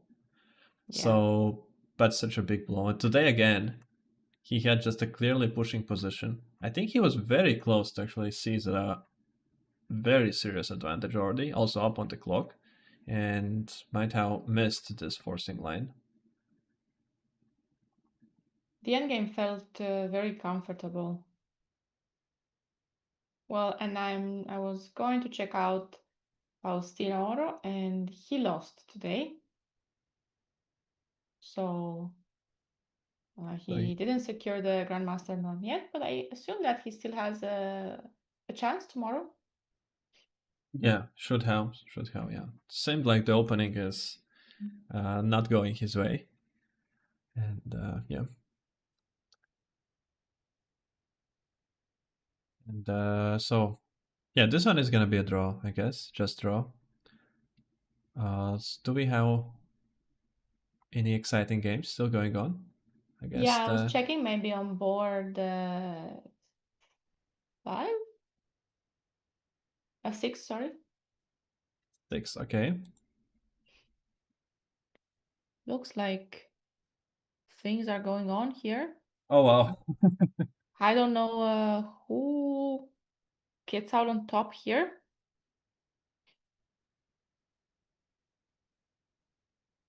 There is stuff hanging. Here is stuff. Okay, that's a checkmate. That is the biggest That's of a the threats. checkmate. But of But course, I'm wondering if black couldn't take on f2. King moves to h2 maybe, no? yeah, probably, because this would just be without a piece and then we defend. And on rook e2, there's queen f4 check still. Yeah, exactly. So king has to hide on h2 away from the checks. Or maybe black can get the knight out of there, b8. Knight Just f6 immediately for knight f6. So he's just keeping all the threads. So now probably knight f3?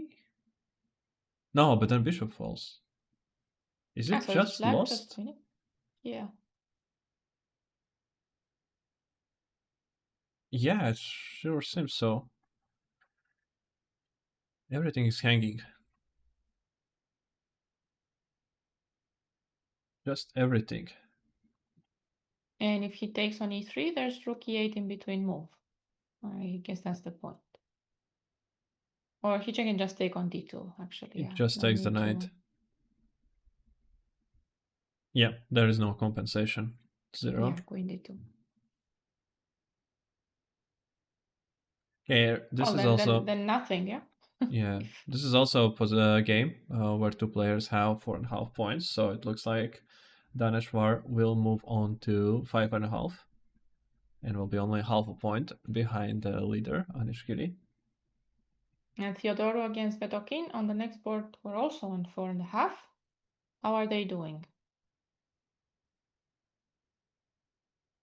Oh, looks like black is doing well. Looks like black is doing very well. This might be just winning as well. Nice move, knight g4 to tie the queen down to h3. Defending h2. Yeah, since now we have check, and now we can give some checks, and we don't want to exchange queens, but here we can keep taking pawns, I think. Or even just come with a knight still over. Yeah, that's the mean way to do things. Yeah, so that's an unpleasant position. Looks to be just winning for black. Maybe queen h5 still? Asks some questions. d3 though? Oh, doesn't ask many questions, does it? No. Maybe queen f5 hopes for a perpetual? No, because knight h2, well... Here. Takes.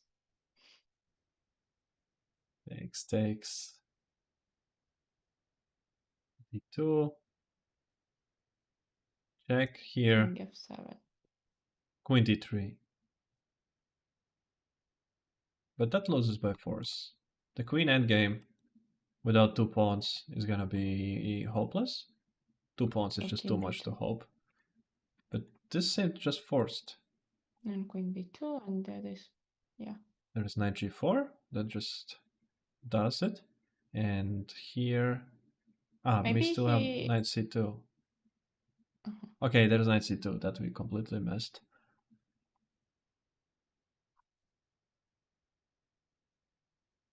Yeah, But if that he still comes keeps it back going. with the knight, if he No, comes back with because the knight, we can't take on d4, so knight no. g4.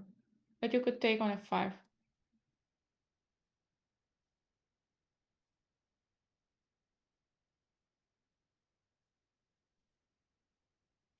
Okay, so that at least asks some questions still, yeah? And now we can start checking, force the knight back to some g6. Yeah, we cannot take, so it's the trap I prepared here. But yeah, we can start giving checks and we will be forced to play... Ah no, here we have g6. That's actually, I think, Yes. winning. So there's no queen f5 in this position because g6 Absolutely is... no check. and d3 comes with the win. Yeah. So after queen f5, knight e5. Does it win? Is it just a winning move? It looks like it. I mean, I just like how it looks visually as a move. Very pretty. And if the king goes somewhere, doesn't matter where, I play d3 and I have it defended. So no way to escape also in this way. Yeah, it's nice. Yeah, that was very nice. So knight g4, you cannot take the pawn on f5. But then what do you do? Because knight e5 is coming anyway, right? King goes away, we can also consider taking as this one. But knight e5 is just a... Yeah, doesn't matter. We can force the same position with knight e5 and d3 in the next move. And if you start making moves like f4 to stop the knight e5, then... I wanted to say knight f6, but knight e3 is easier way. Yeah, so that seems very forced. Just lost by force. Well, so the decisive games in these last rounds are going to be very important. Is there still some hope here? Yeah, maybe here I was thinking that this endgame.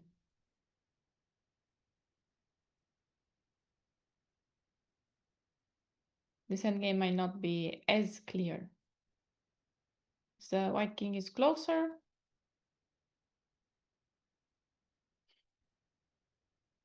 Yeah, the b pawn is undefendable. Okay, so queen c2 is still there as a move. We are in this position on the board.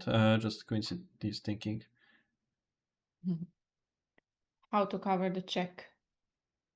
And if we go queen c3...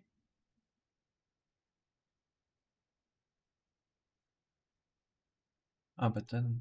No, f5, we lose on b3. Although no, check still start.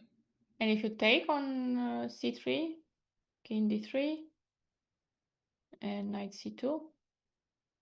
Yeah, I was hoping that I managed to... f3. I don't manage. Maybe you get the knight on c6, yeah? Yeah, but this could be just a draw anyways. These knight endgames, they're so strange. Although it's a passed pawn, h pawn, potentially. So that's a good chance that it's winning. But yeah, white didn't need to go for it, and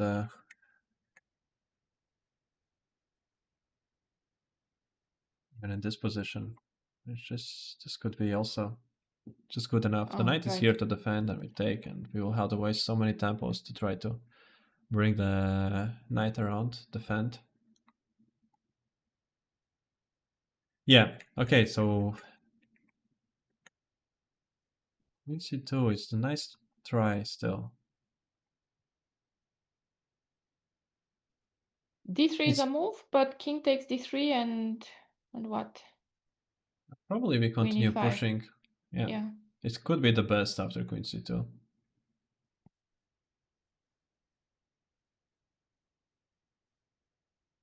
But Yeah, white could insist on the trade of queens with queen e2. yeah, but this is a different kind of game. Knight c2. If knight e5 works, then it's the kind of move that it's very hard to see from distance. Really, it's just. I'm curious, of course, if it works. It could be easily that we are missing just something, and that it's just. But it feels like there are not many options. I just wanted to say that a draw has already been agreed in the game against Indich, against Arxian. Mm-hmm. So they moved to 5.5 as well. Yes, they did. And there's going to be a big pack with 5.5 going into the last round. So we have 3 draws on the first 3 boards. And we're going to probably have a decisive result on board 4. And what's going on board 5? I see a rook on e6. Yeah, let's check that.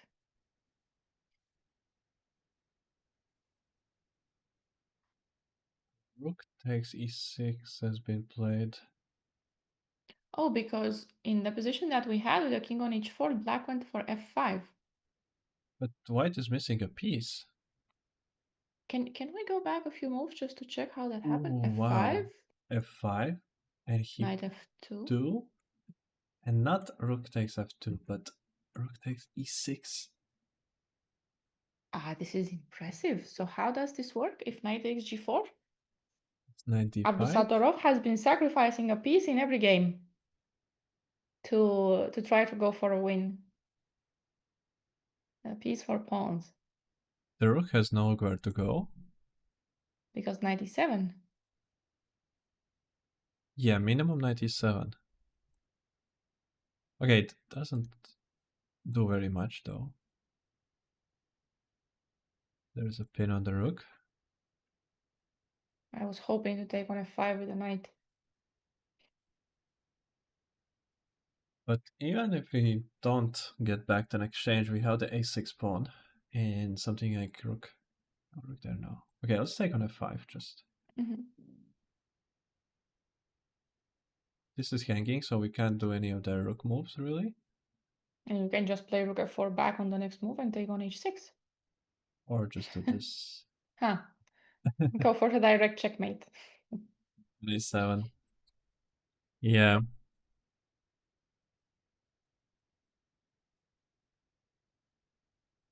That is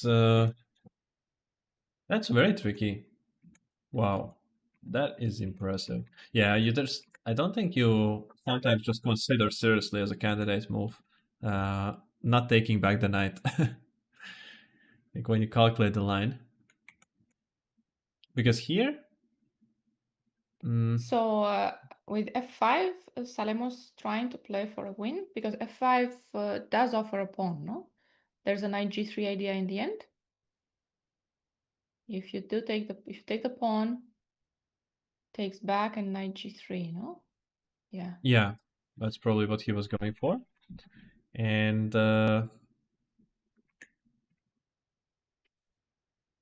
yeah, and after here, yeah, he also didn't need to go for this. I mean, I don't believe that it can be problems after knight f6, really, big ones. You take? Take back, I guess. Don't really want to take back. I was thinking something along the lines of rook g2.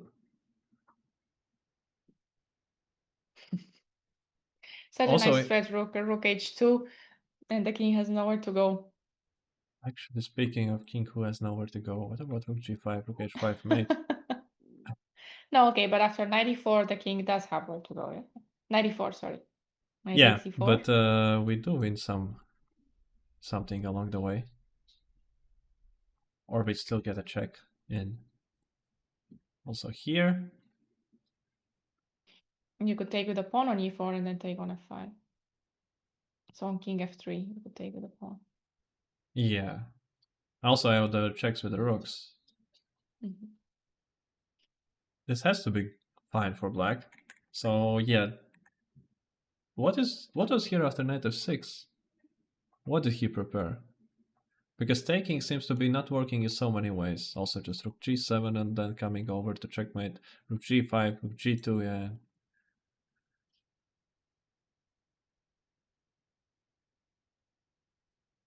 Maybe he wanted to take? To take on e4, yeah.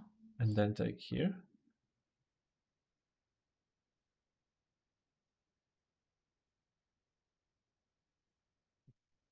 G1. What if... They played a move, knight g4. yeah. I think he just didn't think about this idea. Like, it didn't come to his mind as a move. Rook takes e6.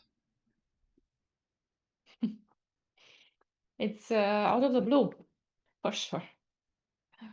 Okay. Is there any way we can exploit the king's position on h4 by giving up the rook on c7 in case of this line? I don't think so, because there's no checkmate. Even if you would at some point take on h5, how can you use it? Yeah, Get a we knight can't. on g2, but you can't. You can go some knight f... No, knight f8 doesn't help anything. It's defending on e6. Took on d5.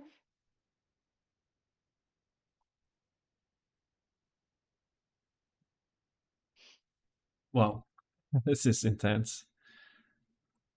Very, very intense. If Abusatoro wins this game, he joins the lead with Anish Giri. Then they both share the first place with 6 points before the last round.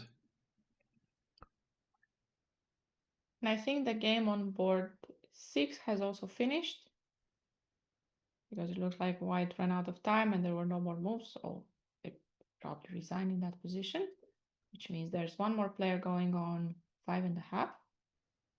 I have to see if knight g4, knight e5 was found. No, there's a queen No, on something f4, else no? was played. Just g6 was played.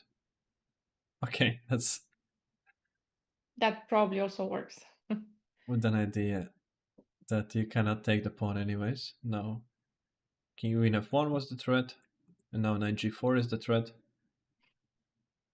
Okay, but at least that one seemed like it was winning on the spot almost. Here we still have a game. Sure, it's convincing game, but we still do have a game.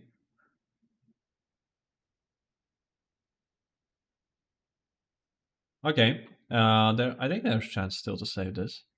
Yes. In like long time, and yeah, you think would still happen. let's go back to this one.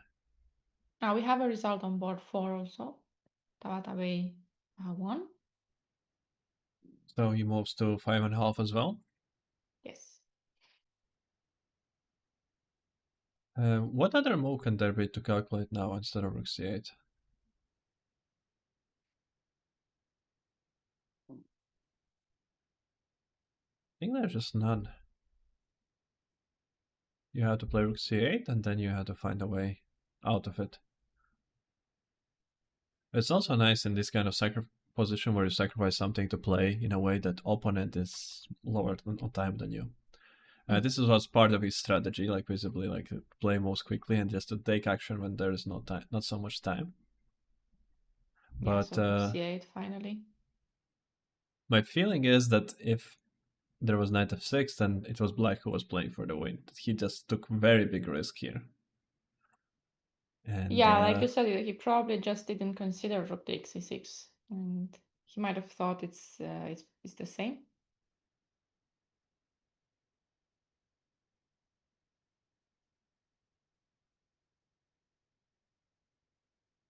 Or he was just doing fine after the trades on f2. So here we were looking at rook f5, yes? seems the simplest of the ways. Knight e7 might be working, it might be good. But takes on f5 seems just so simple because it just completely ties down black, and yeah, he goes for it. Oh, and It now I notice there's also an idea with knight f4 looming in the air and knight g6. Yeah. Also, yeah, in this way or that way. Maybe he has to go something like knight rook f8 now, and take back with a knight f8. His position is. And rook e7 anyway, no? What's the next move? No moves. No moves. No moves. Ah, we can't go knight f2. Better mate. Knight f6. Yes. Who checkmates who first?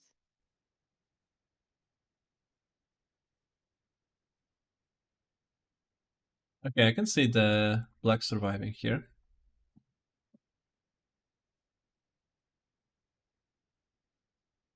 Yeah, we don't want to allow that idea. So rook f8 maybe is the try. Is rook f8 forced? Kind of looks like it. He went for it. He did a move with rook. Very quick. Yeah, rook f8. Yeah. But just judging from the way how he moved his hand with already what kind of intensity that like there are big nerves. Like when the players are relaxed, like to move the with a force your move to make it really just will change you like I don't know, not in 1 second even. So it's not really important. But you just do it when you are just on nerves already, like stressed a little bit about what's going on. There's big tension. So yeah, this kind of body language signs. This is like a good indicator that just. He's also low on time, so of course he's nervous. I was checking out rook f4 in the meantime as an idea here, since I still wanted my knight on g6, and maybe this is a way to get it there. Knight f2. Now I have rook h6 that I didn't have before. Okay, that's good to know. Okay, so we take and we go knight here. And knight g6. It looks pretty. Oh, That's checkmate. Good. So Good. we can't So king waste. h7. It's good that it's a checkmate. So rook e7, now you have rook g7. Yeah. So now we push pawns, yeah? Because you're completely Right. tied down. But you could play rook e8, couldn't you? And again try to exchange. Did knight h5 work also? No. Knight h5 we take, yeah. And defends the knight. Yeah, but this is a good way to go. And yeah, there is good chance to survive this. Very good chance, yeah. And you can also win it if you're like it is a piece. So it's all about and it's only 2 pawns, it's not even 3. Of course, if a7 pawn falls, that is different story. But for now, we still don't get to the a7 pawn. I think it's gonna take some time now.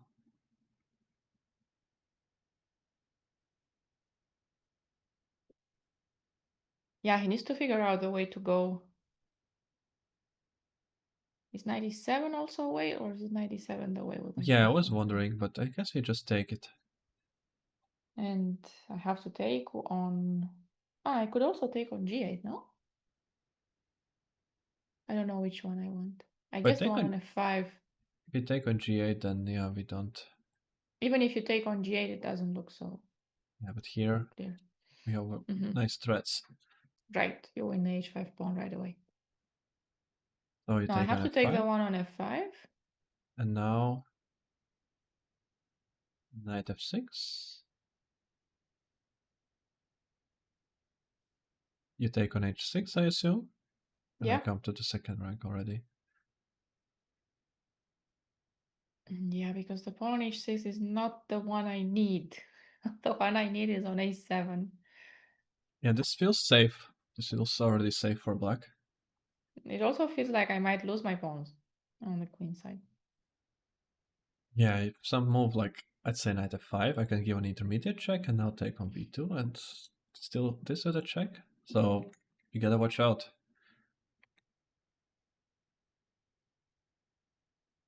Maybe rook f5 was not the move then. Or it had to be 97 then, something along with those lines. But 97 rook e8 looked unpleasant.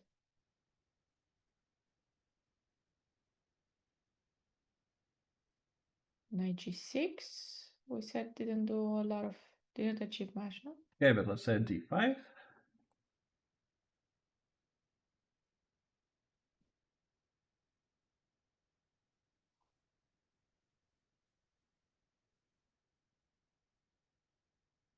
And it's hard to find a move.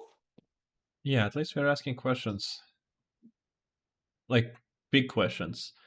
In the kind of position where opponent is attacking you and you're a piece up, so your best hope to survive it is if your all pieces are working. That's why after rook f5, rook f8 is the first move that you consider. So here, your rook hanging, your pawn hanging, your knight barely have moves, might be just practically very hard to make the next move. Maybe knight c5 now is working. I don't know. Knight g6? Yeah, that's a big improvement. This is King like g7 maybe? you know, just take. Now we take on f5. Okay, knight f6. Some b4 moves. Okay, but knight gets back in. We get back in this in the safe lock here. Okay, so Looks very complicated. Rook f5? no, knight takes But e6. then knight e6, yeah? Okay. And what about rook e7 in that case? You want to take on f5 with a knight. Yeah, I don't think you Well, can give up the a7. capture. No, I have to take, and I was thinking about 93 or something. But the rook is also hanging. Ah, but you want to counter. Okay. Yes.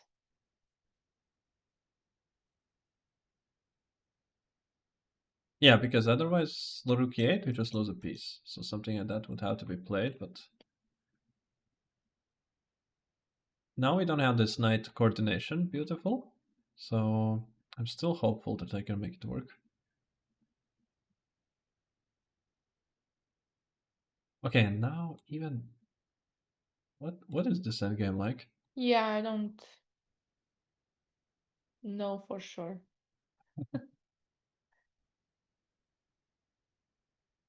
Maybe it's better than having the rooks on the board. Yeah, and it's so hard decisions to make in time trouble, as opposed to what we have now on the board after rook f8. Unless there is something here.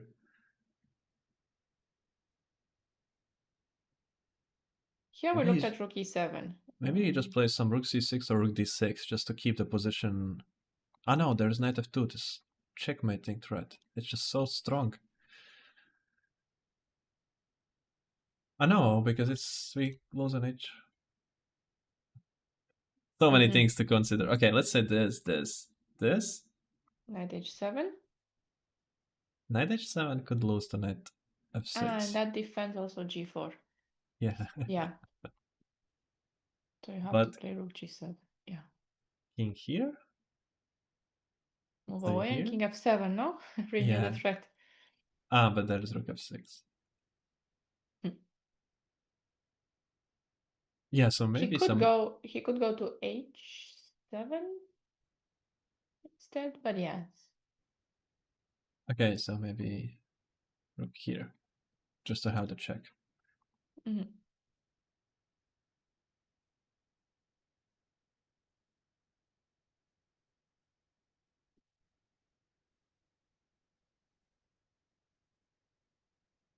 Yeah, I like this move. It doesn't look so easy, yeah. I like this move because it's just complicated. I think knight f2 has to be the move, because if not knight f2, how to improve Well, we can the play pieces? some move like knight h7, and now knight f2 is a mega threat.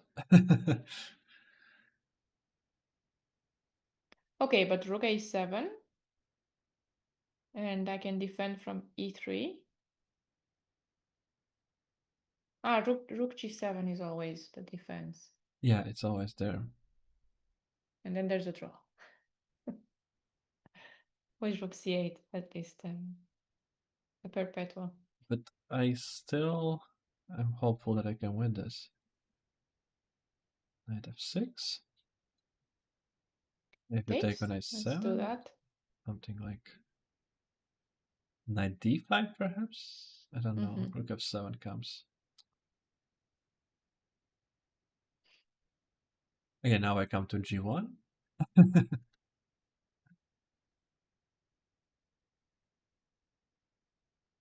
Knight here, and then checkmate. A different kind of checkmate. Okay.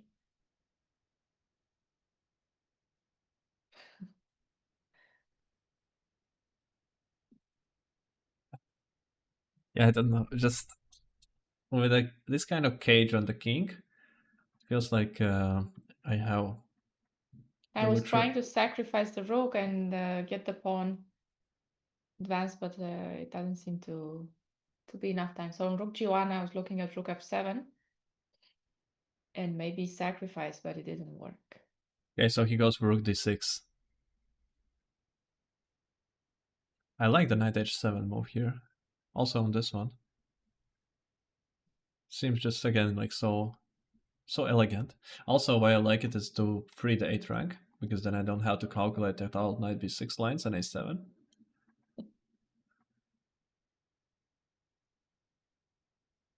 And we have to Wait, but get. on knight h7, how's rook g6? Okay, but that is, it's again the same story, kind of. Nothing. Yeah, but now I can take on g8 and take on b6. And that is gonna be, yeah, I'm knight is gonna coming take the still to a7 pawn. it should be time, yeah, to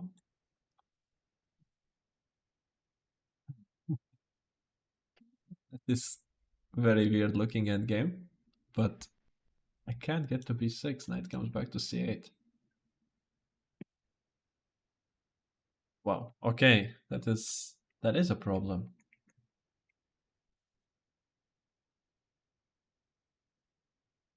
A big problem. No, but on rook g6, I don't think you have to do that. You could have taken a knight f6. He goes for rook g7. Maybe a safer approach. I just wanted to say that it feels scary. This looks scary, but why? Rook d8, Here, and I guess he wants to go king g8. now I knight mean, around somewhere. king f7, can I play it? I think I can. Ah, no, I can't, Yes. because... Oh, we can't go Yes, forward. because of that. Yes, exactly. And I can go back because of knight g6. Ah, but we are having again the rook f2 move, knight f2 move. Not here because of knight g6, so... no, knight g6 here. Hmm. Knight g6, rook f7. It's not the end of the world. Yeah, but it's not what we also want, I think. Again, just rook a7, and we take here, and we take on a7.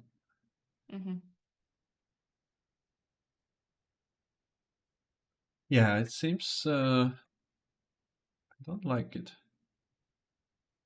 I like the positions on knight h7 much better somehow, but maybe there was this rook g6. Now, what is to do here? There's no other move than king g8, and on knight f4.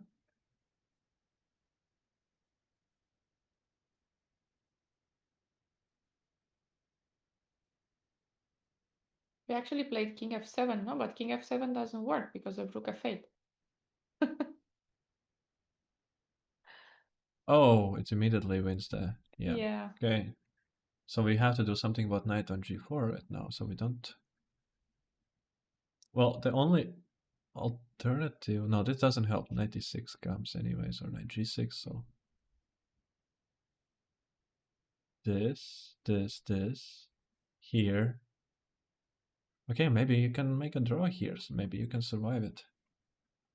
So to progress, we would need to take, and in the meantime, they can take on b2. Rook b7. b7, then we at least get... we don't manage to get off the 8th rank. No. It's a lot of pawns.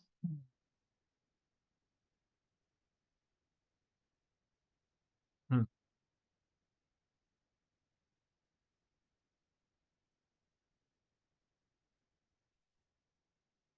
So I guess we just don't see the defense after rook d8 at the moment.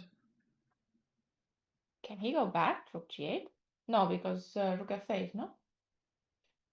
Or 97. No, 97. Yeah, rook g8, 97. Or just knight b6. Oh, even here. No, then knight f2 finally works. Finally. Yeah, this is played. And what after knight f4? It's on the board? Maybe he's gonna go knight f6 back and just try somehow with knight d7 and to hold it on. And yeah, if knight f2 doesn't work, then we like if knight g6 is all working, then we should go back probably to f6 because at least it's like more compact. So you could defend from h7 on knight g6, knight h7. But on knight e6, you have to go rook f7. Exactly, yeah. And at least now, And you in case of still rook defend a8. with knight h7. Okay, so this at least defends. Yeah, that's nice. And it seems like it's too early to go for an endgame just yet, sacrificing the rook. Exchanging the rooks and the knights. Especially the so weak king. So this would force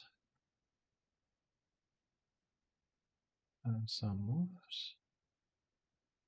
Okay, but the position like this, this, and this, what is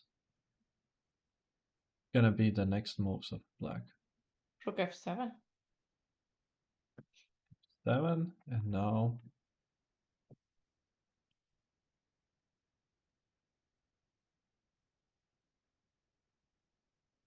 king is so Maybe bad. even d5. Maybe even d5, no? g7. Knight f6 played, yeah. Okay, that was much better than knight f2 try here. Maybe it's just good enough to hold it. Oh, this is intense. This is so intense. Wow.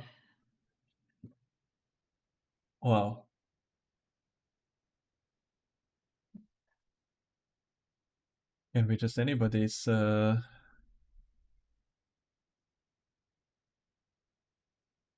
think all 3 results are still possible. Yeah, for sure. Players are down under 10 minutes, and in these kind of situations, knights, well, they become very valuable. Just on the crazy jumps that you miss somewhere constantly. I was just checking the results. I had missed that on board 12. There were also players with 4.5, because that is also an assigned board. And we have another player with 5.5 coming out from there. Okay, so Aditya Mittal is on 5.5, and he's the one with the signed board. So we also have to keep that board in mind tomorrow. Yeah. I took a look at board 7, where we left it with the knight endgame, and it looks completely messy right now. Doesn't look like black is comfortably winning, as we were thinking at some point. Or maybe it is after knight f. What? Black is not winning here, no? It's Why not? only... Is it... And how does black defend against b6? Apparently like that. So this was not winning yet because we can go b6. Black is promoting H3. first. Yeah, I see.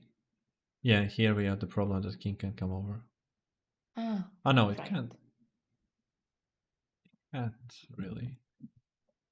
Because now we also have a fork. Okay, that is messy indeed. So he goes for knight c7, at least to hold on to the pawn. Stop it from a6. And now to land on b8 and to get some time to try to promote his own pawns. And now the hard decision from white. Do you put all in for your pawn or do you try to defend a bit as well? You put all in. Okay. Yeah, I don't think he can try to defend at that point. It's Yeah, gonna be too long. this okay, f4 now is I think not so good move because now knight then knight And knight there. no, and the Yeah. king moves forward, no? Yeah, but if you knight e5, then we can't move the king forward. That's the problem. Yeah, g5. Yeah. I meant king b6. g5, and now still the same move. Knight e5 and king b6. g4. And let's see who's first. King b6, h3. Takes, Takes. knights f3. Oh, but yeah, it's gonna be easy. At least a draw for white. Yeah, so maybe he had to play the beautiful knight g4, knight d5 idea to win it.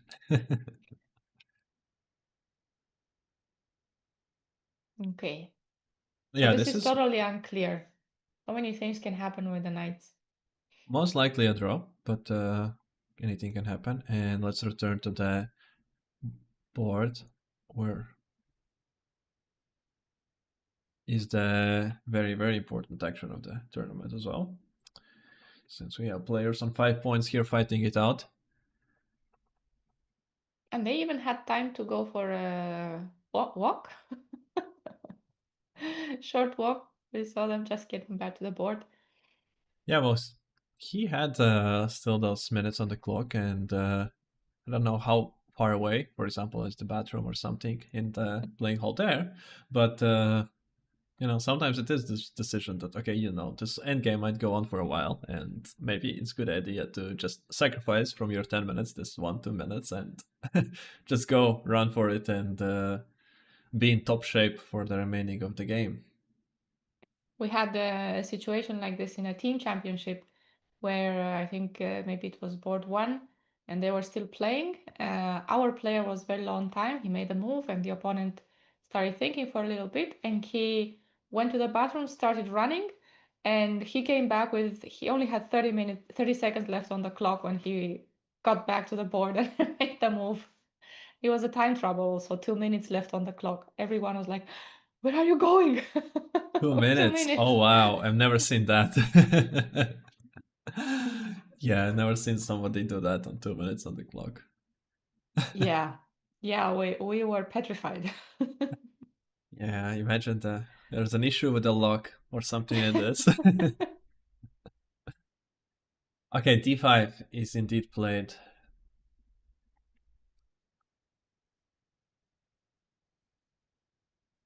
In g7 feels like the move. Yeah, you Since want to it campaign. threatens, you don't want to allow d6. d6 will be powerful.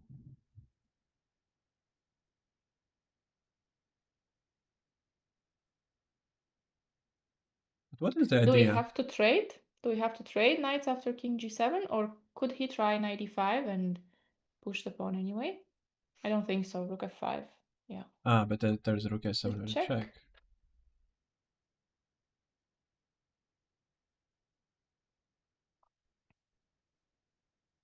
We don't have. Okay, we can go rook e7. Yes, we Totally. can. We don't have a square, but we still do have a Knight square. c6. Maybe on rook e7. Oh. Oops. And there's a check. Yeah, but after the check, there aren't any more. Okay, he goes for 95. Yeah, so maybe this what is he going for? What he's going for? And a tough decision. Oh, it's a checkmate. I thought that what happens with king f6, but Which one? that's a checkmate. I thought you found one for black. I was not expecting you to find a checkmate for white. Okay, so we would give check and then go rook f5. But then, anyways, yeah, it's very, very forced. Okay, so knight c6 is gonna come. And maybe, oh no, rook d7. You still have rook a7. But now I could try to checkmate white somehow. Can I not? Only The I knights have are a bit away. knight is on f8 still. Yeah, that's a problem. Okay, so rook d7 Rook takes and takes. knight f6. No, that's Yeah. not gonna do it. Takes on d7 and a7. It's over. Ooh, okay. So is this just winning? Yeah, I'm wondering the same. A pawn seems unstoppable. Can we somehow take it? Okay, we can try to come with a king, with a Rook and rook from the a4. other side. Yeah, from a4. I don't know if now, but let's say now. We force rook a7, king f6. And rook a8 back. You can also include some moves like b3 or b4. It's always very hard to know how good they are. But now there might be time. 97? a7? a7. And rook a8. h8 is a threat. Rook d8 is a threat. Knight e5? And rook h8. And I take on it c6. Ah, and you defend your knight at the end. Yes. Uh-huh. You So meant if I for... take on e5 now? I mean, when you played... there's no way out. If I take on... Yeah, I could take on e5. I have rook e8. Okay. Oh, okay. I thought that's a brilliant defense. But he is going for some checkmate. Mating that? I assume so. Because this is the position. Uh-huh. He's definitely trying something. Something Okay. with king f5 and knight g5.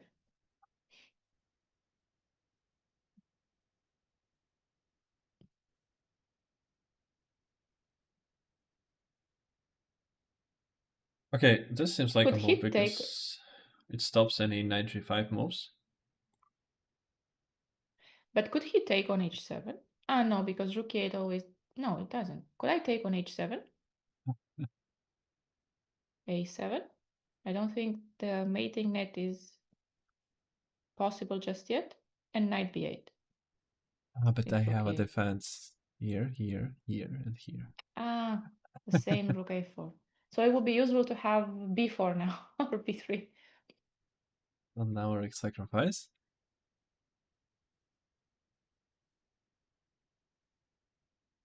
But rook Rook e7 is e7? Yeah, rook tempting. e7.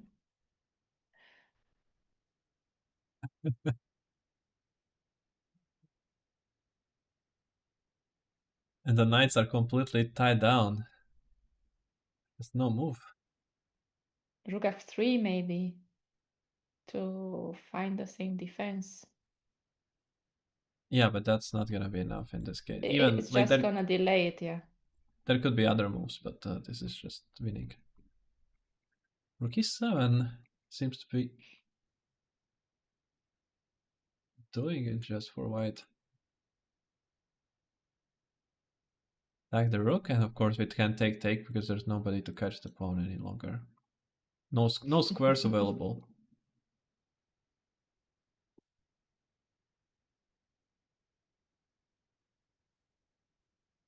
He's thinking about it. And there's no trick. Like, that's it. Just immediately does it. Game over on the spot.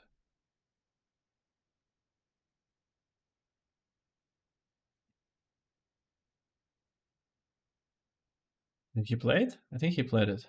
I think so. There was a rook move, and I think it's on a dark Yeah, square. It's on it's on e7. e7. Yes. Wow. Oh, wow. This was such an intense game.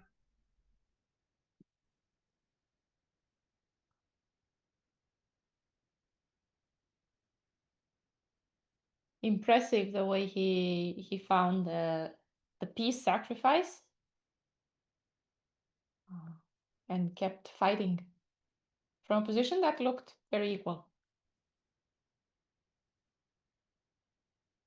So Theodorou against Vetokin finished in a draw. Okay, so very big escape by Teodoro. Yes. Rook f3. Last chance. Last try there.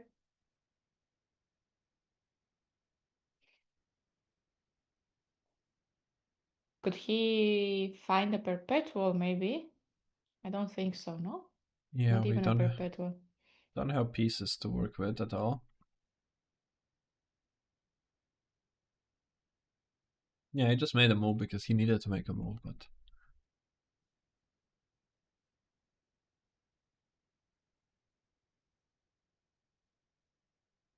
wow. Yeah, it That's doesn't look like anything. that's some fighting game. Very Yeah, impressive play, I resignation. think. Very impressive play. Yeah, he's showing defense what was available there, I guess.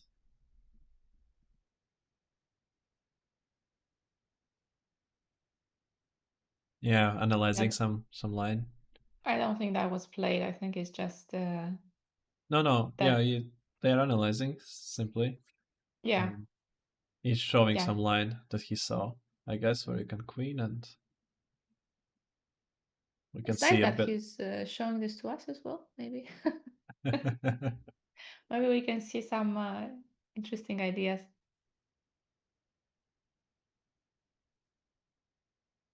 I guess the idea is that there are no checks with the queen on a8, and that there was still some ideas with the perpetual. That's what he's showing. Yeah, we're probably missing some moves, but that's what he's probably trying to show here. Yeah. Well, very nice win. It's very, very impressive. Rook e6. But this can't be it, no? Because you could Ah, just... look at that. Because you cannot take. Oh! Wow. That's beautiful, Moto. Okay, and so this is what he was showing that can get to here, yeah. And now there are no checks anyway, no? Well, Oh, there you are give some checks. King yeah, g2, knight h4, king h2 maybe. King H2, yeah. Rook And then f2 we run and king through the h1. Ah, this knight g6 oh, idea was very nice. but this There's okay, a that is what check on e6 maybe. Oh, yeah. missed that. There will be checks to draw with a knight or something, yeah, of course. Okay, but that's a funny trick. Very funny trick. Uh, I like knight g6. Okay, I think there are... Yeah, he still yeah, needed to be careful there. all the top boards are over. And yeah, so it feels like this king g8 was just somehow not working out. The rook g7, that it was Rook done. g7, yes. Yeah, it was not working out the defense there.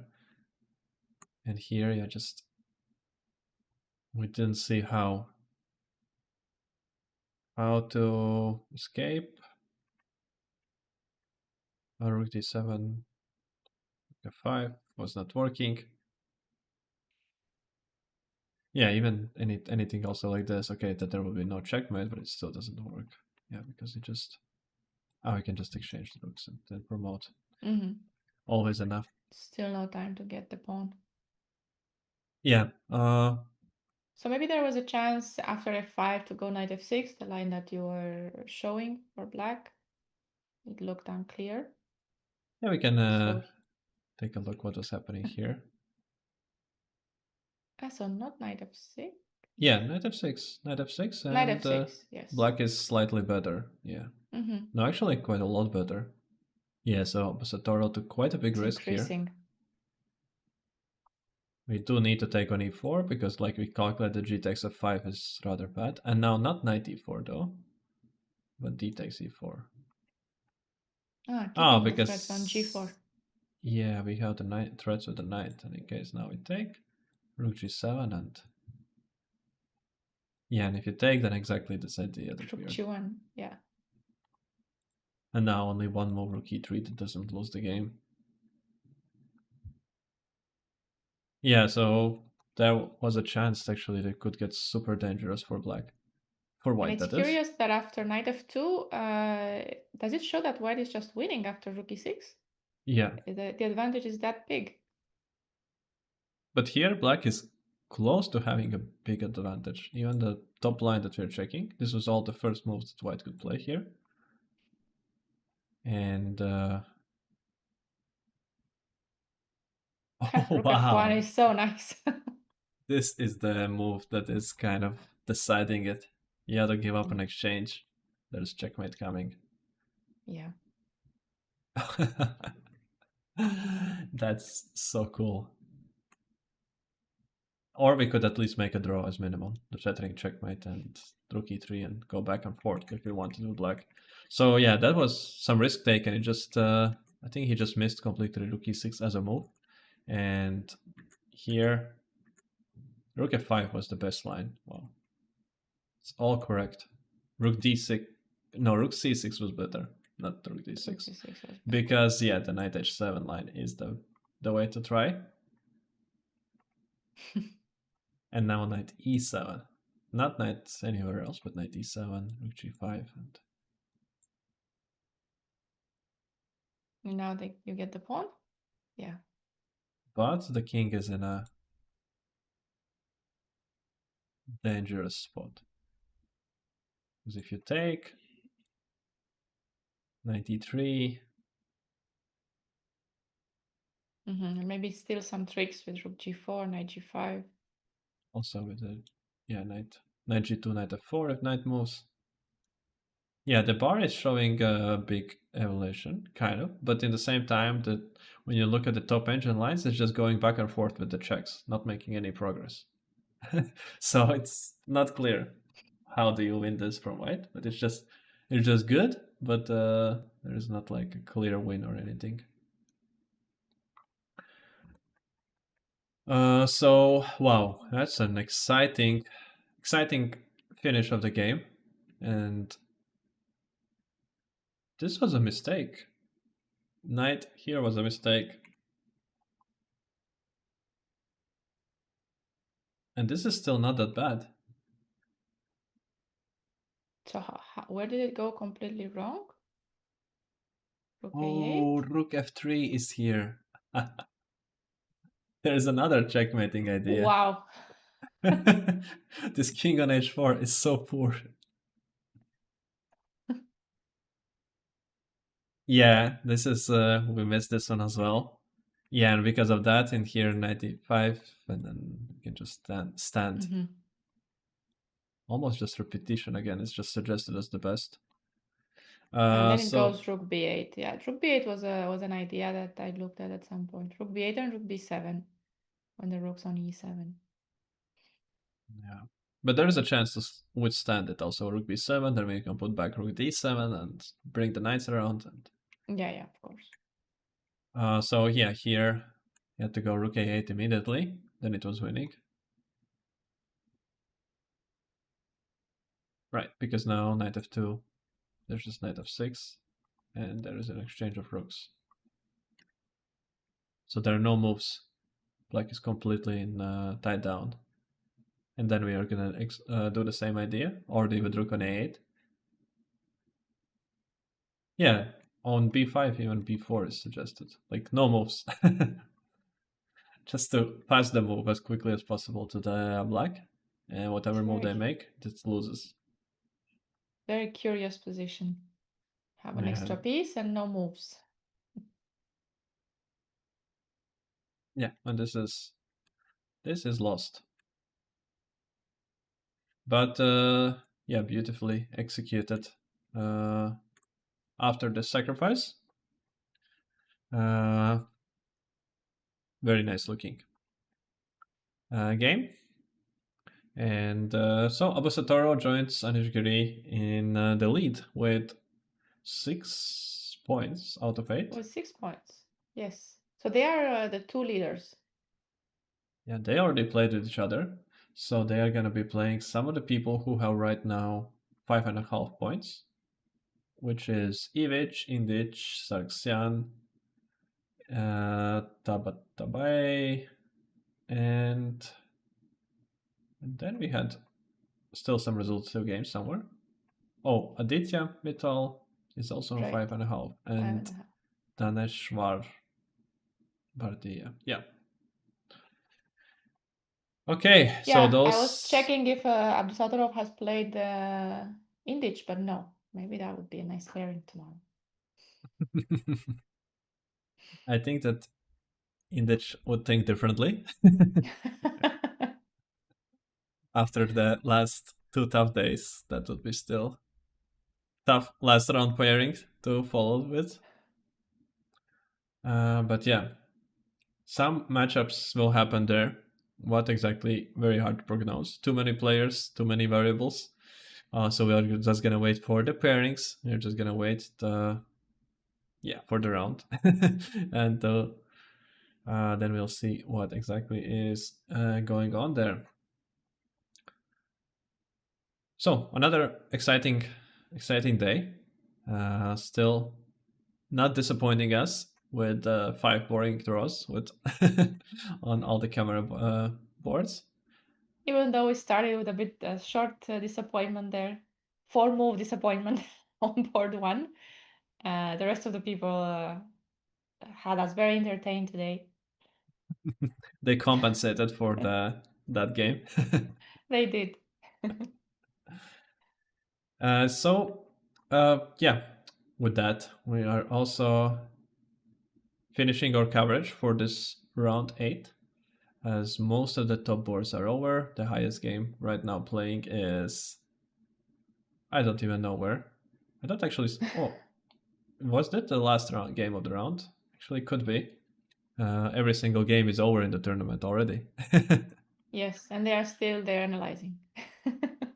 Yeah, they are analyzing. It was really funny position there at the end with all the ideas. So, thank you for watching. And tomorrow, the last round is the same time as all the other rounds. They are very, very friendly to players, as you can see here in the schedule. Not changing something, like not putting the last round at crazy early time in the morning. Just the same time as every day. And goodbye. Have a wonderful rest of the Saturday, everybody. And we will see you tomorrow. See you tomorrow.